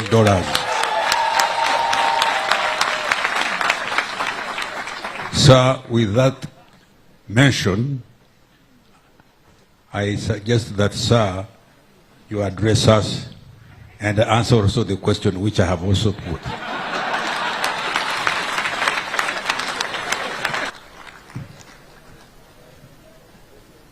The Honorable Ministers, the Members of Parliament, the Managing Director of the factory here, all the scientists, the engineers of NEC and the chairperson of the board of NEC, and all the invited guests. For abaganda b'omu Lukola, tulina enjogera yaffe. Tugamba nti abaali baseka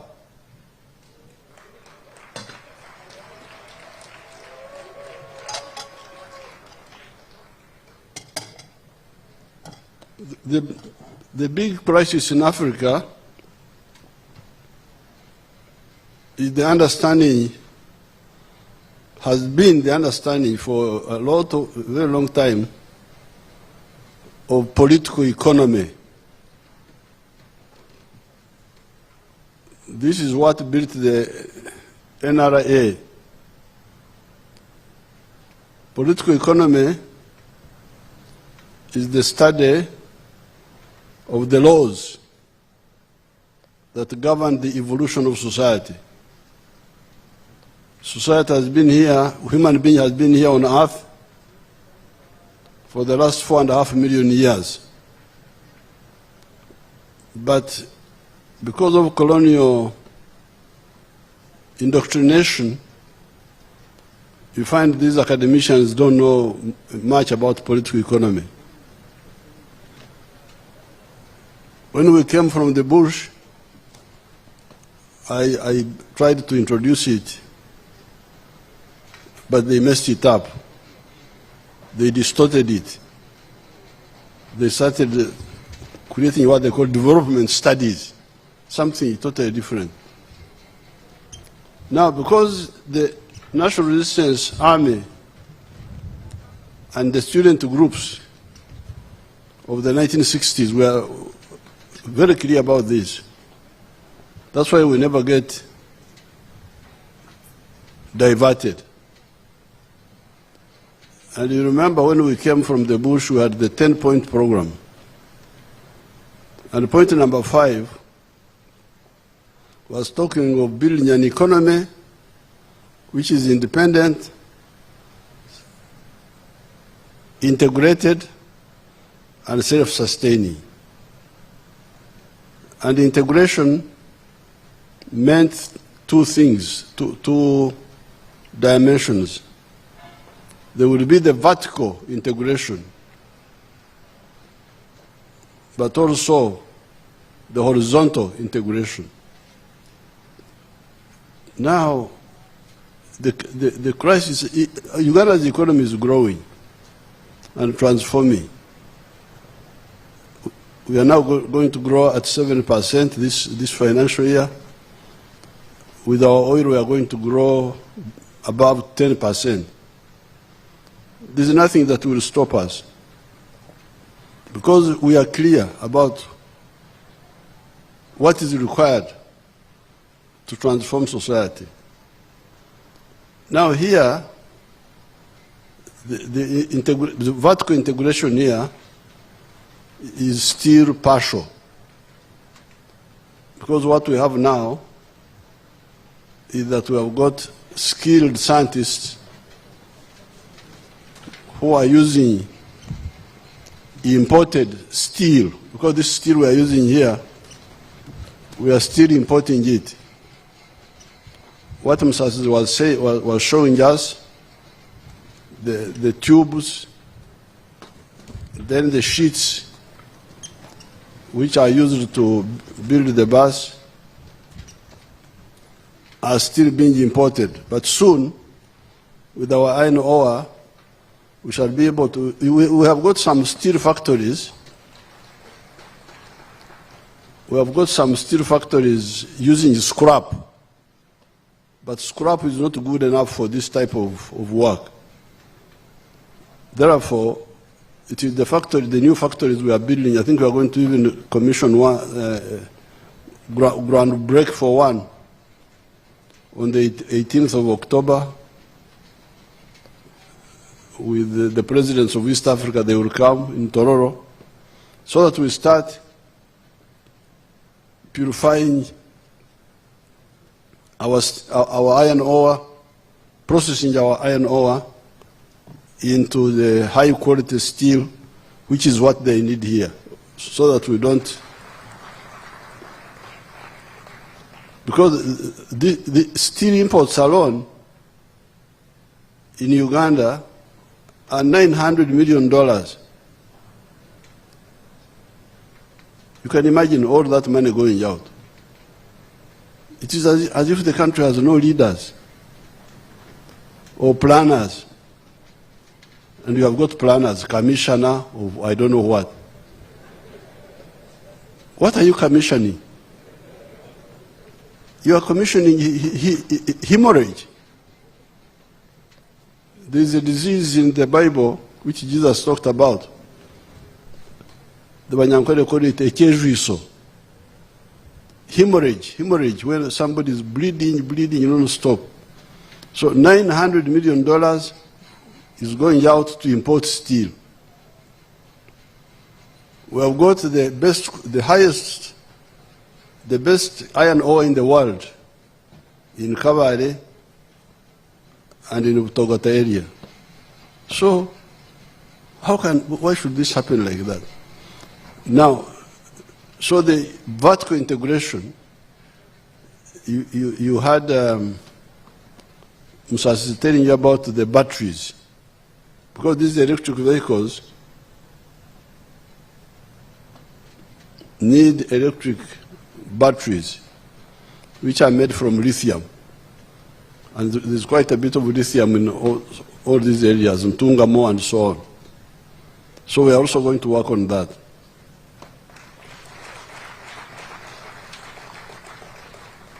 So what has happened here is some partial vertical integration, where you have the imported steel using our skilled labor and our electricity to produce these vehicles. This is the beginning. But what is already taking place is the horizontal linkage. Because we have been having transport. Transport is a sector.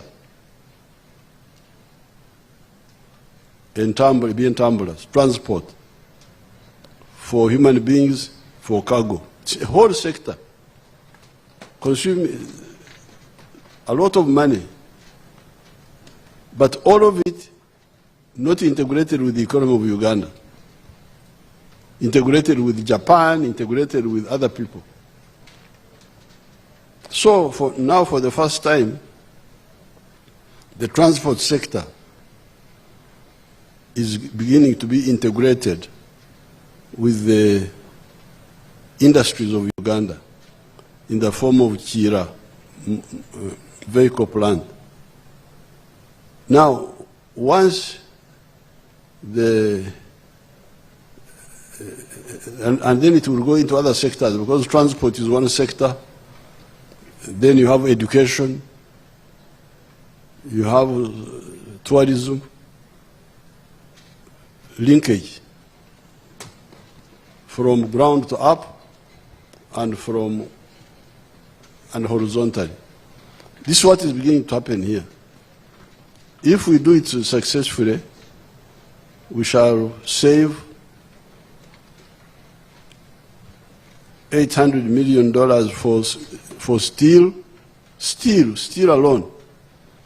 Because Msazi told you that we are spending $800 million for vehicles imported from outside.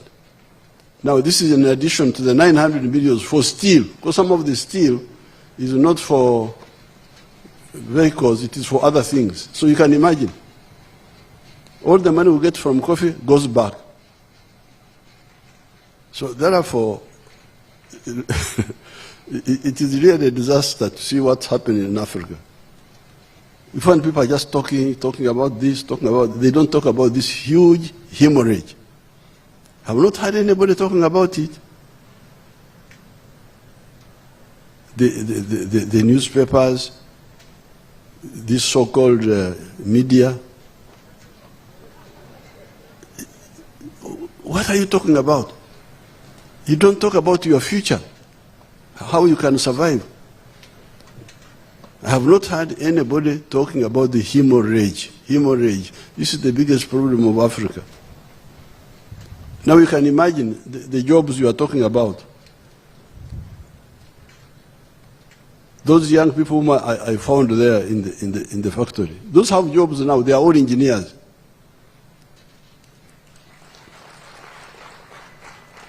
Where would they be working if we didn't have Kiira now? Where? And you have people calling themselves leaders, calling themselves planners, commissioner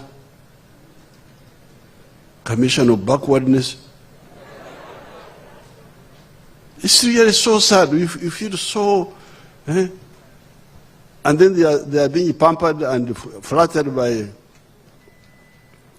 the imperialists, because they see they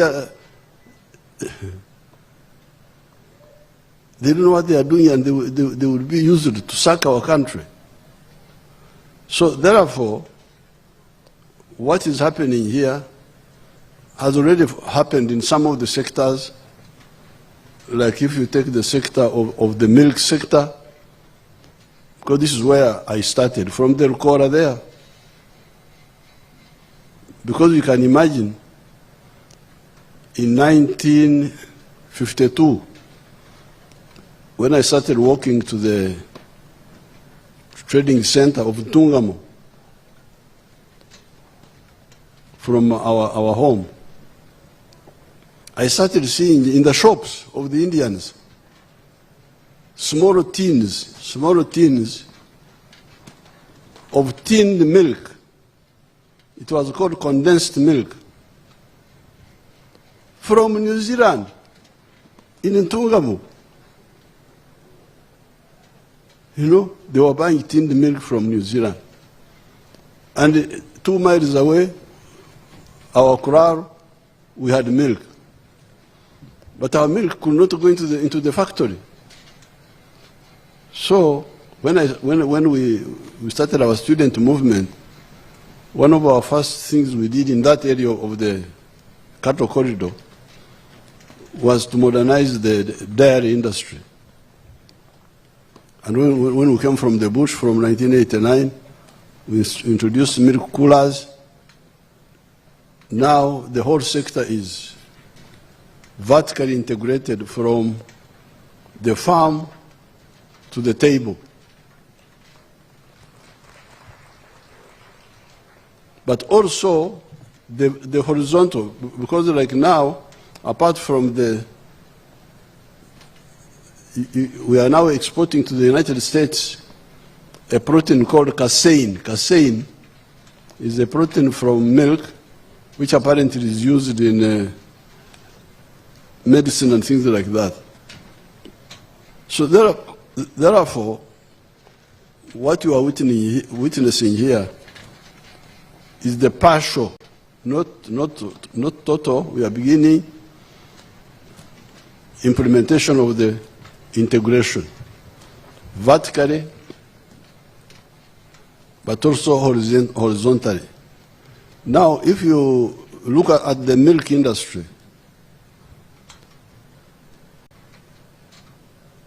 what milk are the people drinking in the hotels? It is the Ugandan milk, Ugandan butter. So which means the dairy industry is now linked with the tourism industry. What will be the point of bringing tourists, and when they arrive here, they are drinking milk from New Zealand? All the money the tourists have brought goes back. When we came from the bush, there was something called Uganda Dairy Corporation.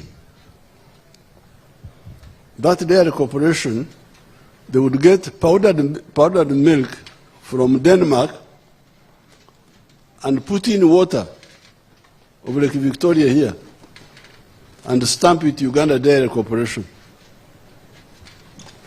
This is really amazing. And they didn't see anything wrong with that. So when I told them, I said, no, these Banyankore, who have been keeping cattle for the last 7,000 years, they can produce milk for Uganda. Somebody said they can't manage. Those are producing milk for drinking in their kraals. They cannot produce milk for industry. I said they can. So this is the big battle we have been having. What Museveni is talking about, lack of confidence, which the Africans had developed. I can see some of our generals, like General Mugume there. When we were fighting, I went to Nairobi, I went to Europe, and some people came to see me. They said, you know, what we should do is to hire Israelis to kill Idi Amin. I said, but if you want to kill Idi Amin, why don't we kill him for you? that Israelis should be the ones to be hired. You can't believe it. These are educated people putting on ties. What? It's really like a sickness. So I told those people, I said, first of all, we don't believe in assassinations. We shall remove Idi Amin, lock, stock, and barrel, uproot him completely. That's what we are working for. Not kill Idi Amin, and then you get Maria Mungu coming up. If we want to do anything, we shall do it ourselves. So therefore, I'm very glad that, because the people who I must congratulate Paul Musasizi in particular.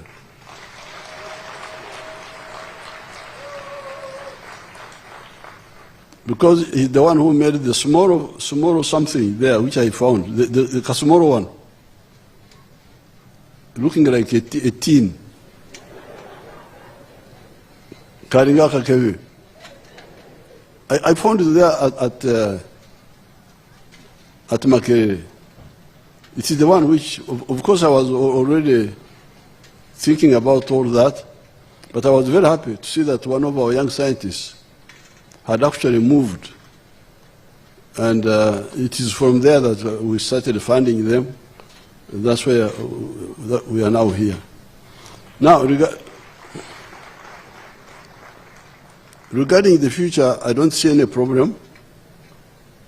That $143 million, we shall get it for sure.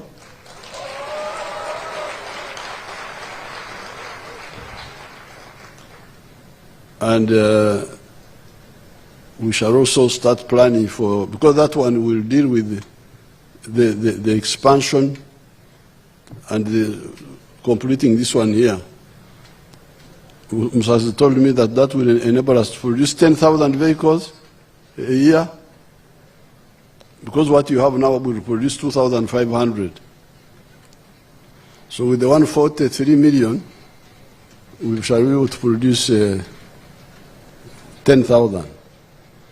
But we need to start on the lithium batteries, because Museveni has told me that lithium battery takes about 60% of the cost of the vehicle. So in order to get all our money here, we must resolve the issue of the lithium batteries made here. I'm talking with a number of investors. They are coming, actually. They are coming in big numbers. We may not even have to use government money only. The investors can bring their own money and share with us. So therefore, really, I congratulate everybody. I congratulate you Ugandans for gaining your confidence and standing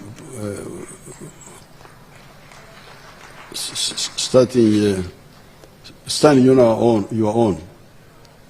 As you have seen, these few steps we have taken, our economy is very stable. The shilling is gaining always against the dollar. You can see it. The shilling is not losing value. Why? Yes, we are still importing, but not too much. You can imagine some of the countries import food. They don't have food. And you remember the other time when there was a war in Ukraine, people were crying. So, what shall we eat? I said, what's the problem? Because there will be no wheat from Ukraine and from Russia. I said, what happened to muhogo? Don't you know muhogo?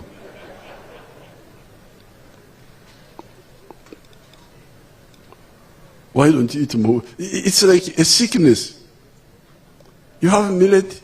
Millet is much better than this wheat you're talking about. But they don't call it food. They think that wheat is the food. Burwadi. So that's why our currency is now stable, because we are still importing unnecessarily, but we are not as bad off as other countries. And Museveni is telling you about the drugs which our people have discovered from our traditions. They have actually found a cure for diabetes, complete cure. They found a cure for cancer.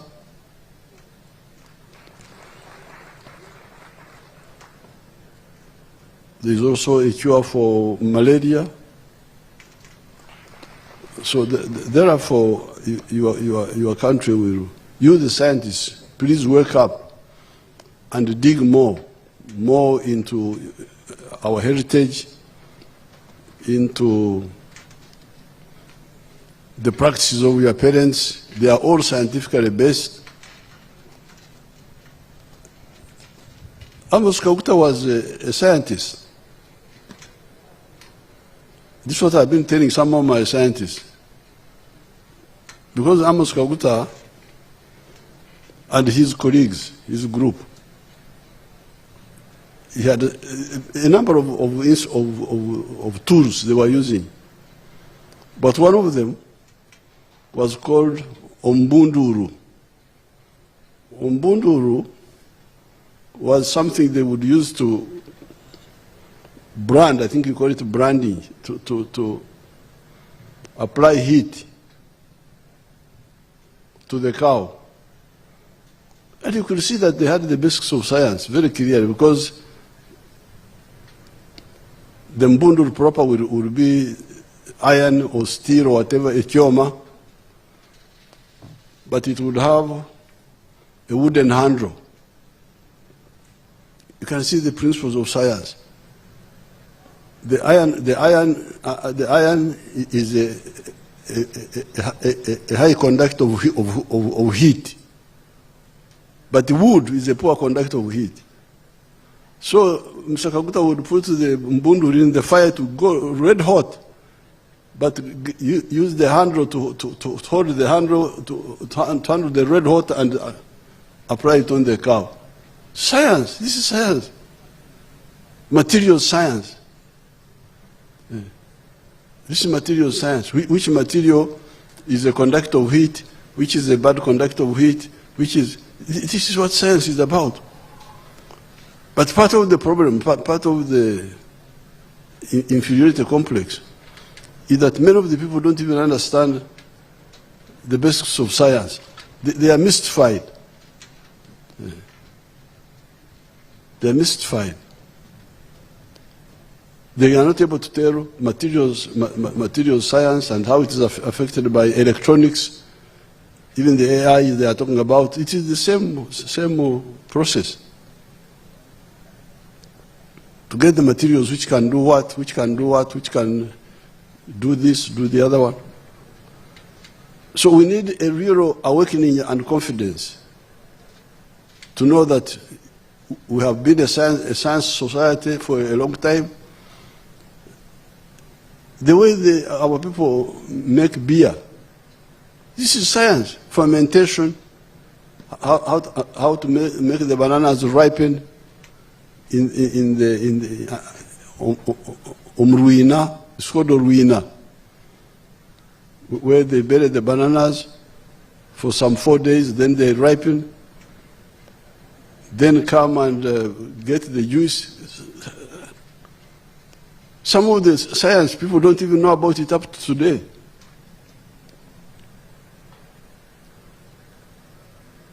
You hear these people, these ignorant foreigners, talking of tomato juice. I tell them, how can tomato have a juice? Tomato is a vegetable. So what they do, they okshuma. They don't even have words. I want to learn the Banyankole words. When you get tomatoes and you okshuma, you mash them, and then you put water and you call that juice. This is not juice. Juice is from bananas. I don't know whether the scientists there can tell us the biochemistry which happens when you... Can somebody tell us the biochemistry of juice converting amenvu into juice? Does somebody know that biochemistry? Museveni's groups. Or you have not bothered to study it? Museveni herself wants to help us. You come and help us. Biochemistry, this is very... When I was in Dar es Salaam, fighting Yamin, Mama Janet showed those, they didn't know in Tanzania how to make banana juice. And she showed them how to make it with her hands in the safuria. And they were saying, hawa gano ni kama wazungu. What is the biochemistry of converting amenvu into juice? Your Excellency, the bananas have sugars, they have the carbohydrates, and some of that carbohydrate is fibrous, but they also have a lot of water, and they have, when they have ripened, some of the starch, the carbohydrates which are complex, they convert into sugar, and which is sweet. So when you apply either the energy, like you see we use grass or something which is hard, it causes the separation of the sugars and the water from the fibrous material, and you are able to trap the other ones and separate the juice. In some cases, they use enzymes. In those modern facilities, they just apply enzymes which will digest and cause the sugars to go out. But when you ripen them, the process of ripening causes some of the carbohydrates to be broken into sugars. That's the difference between the sweet banana or the ripened banana, because it has a lot of sugar and less fiber. So when you apply that mechanical energy, the way we make it here, either the Basoga use their feet. In my place, we use the hands. I don't know whether the Banyankore use hands, but you have to apply something. We're originally using feet. The Bagwere cut grass, spear grass, and then they trap the bananas and squeeze them. That causes the separation. Yes, they use omsojo. Omsojo, there's a particular grass which they use. Yes. Or they use obgara, the ones of the top of the papyrus. Yes. So when you do that, you could also boil, but that changes the taste because it affects the biochemistry of the sugars. If you boil the ripe bananas, they will separate, but the taste is not the same as when we do the ones which are just ripened. So this is really what we need to...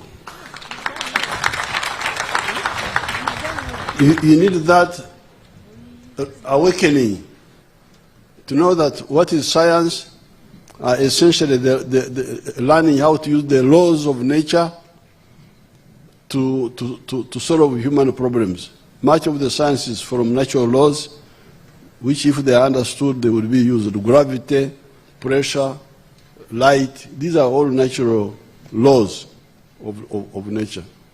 So I want to congratulate the Makerere University, because this is where Musasi and others started. Then I want to congratulate Kiira Motors, and I want to congratulate the Enterprise Corporation, National Enterprise Corporation, because you are all now showing that you can do it. This is the lack of confidence barrier which you are now breaking. I think everybody will now be confident that it can be done, and you can do it, and you have the capacity. So I congratulate you, and I wish you good luck.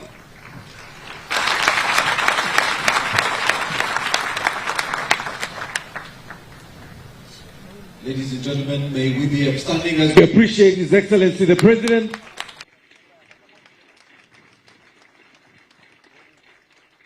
Your Excellency will have the anthems in reverse order, and thereafter, Your Excellency, we just have one ask. There's a couple of photos we'll have here, guided by your protocol team, and then we'll allow you to depart.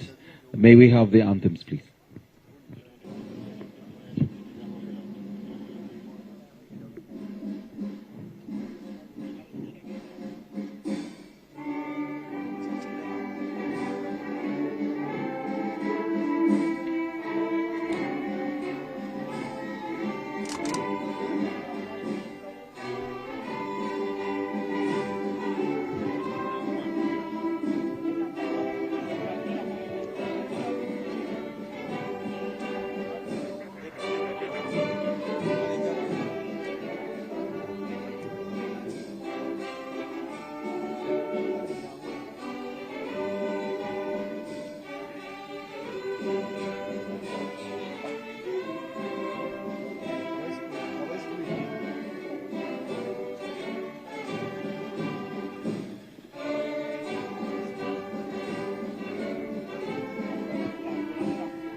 Ladies and gentlemen, please do take your seats. Your Excellency, as we invite the very first team, the Kiira Motors team, you know yourselves, you're 21 in number, representing all the Kiira Motors staff.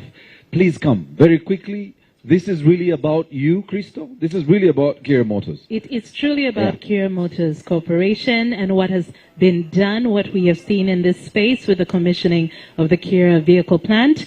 We are setting up on the side where we have a blue carpet, so would like you to quickly make your way to the blue carpet where we'll be having some pictures taken very quickly. Ladies and gentlemen, thank you again for being here for this major milestone, not just for Uganda, but for Africa.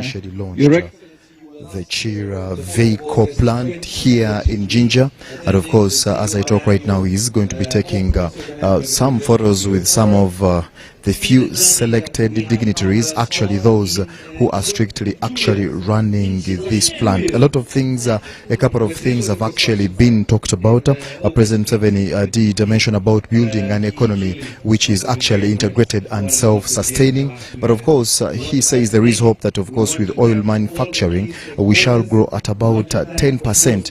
But of course, looking at the next financial year, we shall grow at about 7%. He did talk about 143 billion shillings, which will be good so as to produce about 10,000 vehicles. Those are the vehicles that are actually being looking forward to be actually manufactured at this very particular plant. But of course, right now, talking about 25,000 of those that have actually been so far been manufactured at this very particular place. He did talk about how best he is negotiating with a number of investors. Those are actually coming through at any time from now to see how best they can actually invest more in Uganda, but also in this very particular plant. He did talk about starting to work on the lithium batteries because it consumes about 60% on what is actually being put on the vehicles. President Museveni also did talk about how our economy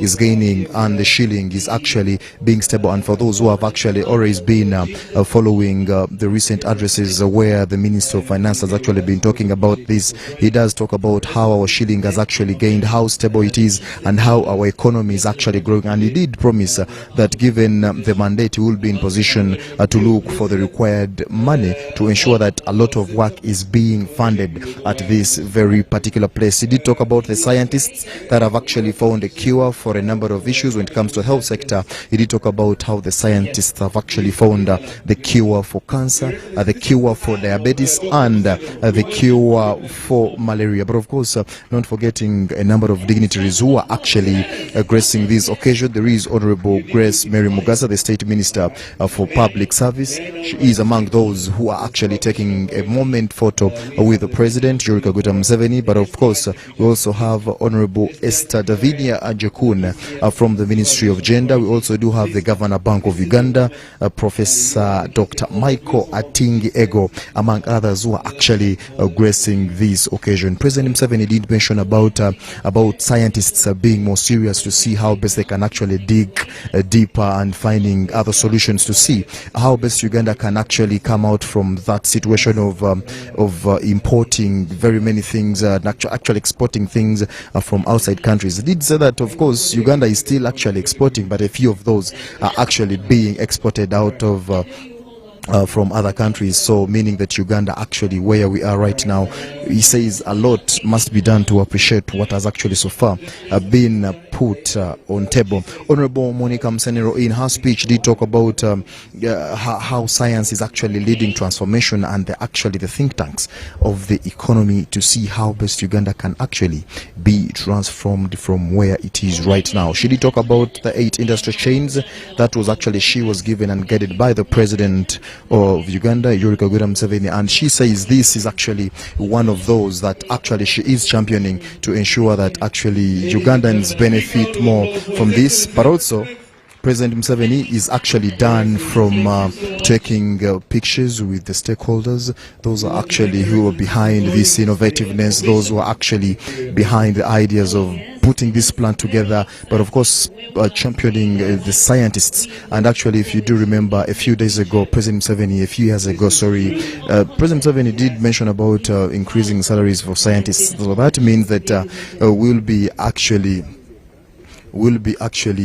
doing whatever it takes to ensure that a number of things are actually put in place. At a later time, I will see if I can actually talk to some of the stakeholders at this very particular place to see what they have for us, given the fact that President Museveni has actually officially launched this plant. There is a lot to take note of. Minister Matiaka Sage, of course, did talk about the $1 million that are actually required by the Ministry of Science and Technology. We shall be talking to Honorable Monica Msenero to give us actually a brief to find out what next. Honorable, the President has officially commissioned the plant. What next for you now that you're the head, Mama Science, just like you've been called? Honorable. Well, thank you very much, all of us Ugandans. This is a big milestone. The President has commissioned the plant. It is now official. Uganda is a car manufacturing country. We want Ugandans to begin buying the buses. We are not only, we started with buses, but soon we shall be making other cars, as we have announced. Secondly, begin to have confidence. We are going to be opening investment vessels so that Ugandans can participate in investing in this. This is going to be a big money maker. So for me, we go back to work. We go back to work to make sure that the buses are made, the buses are sold, the businesses are built. What we didn't say here is that in order to encourage every Ugandan to participate, and they need to see the value, we started a bus company, a bus operations company called eBus Express. Now, it's not that we want to benefit in everything, but we have started this as a franchise. So you, like a person, you can come to us and say, I want to operate eBus Express in, where do you come from? If I come from Jinja, actually. So for you, we started one in Jinja to show people how it works. So you can come and say, I want to operate eBus Express in Jinja.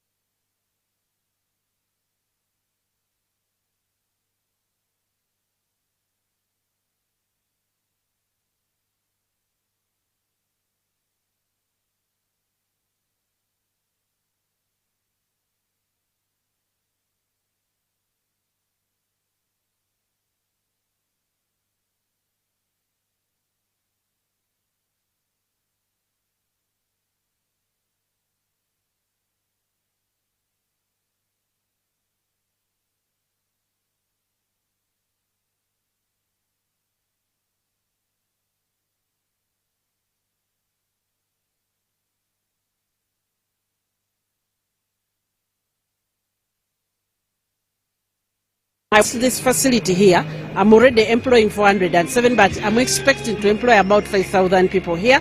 And today I was counting, we have created over 700,000 jobs already across science, technology and innovation. And this is just the beginning. So be hopeful, love your country. These vehicles are excellent. Choose to ride a Kiira bus. For my colleagues, the ministers, members of parliament, SUV is coming, and the public, SUV is coming, pickups are coming. Let's love our country. Please love your country. I love this country. Love your country enough not to be corrupt.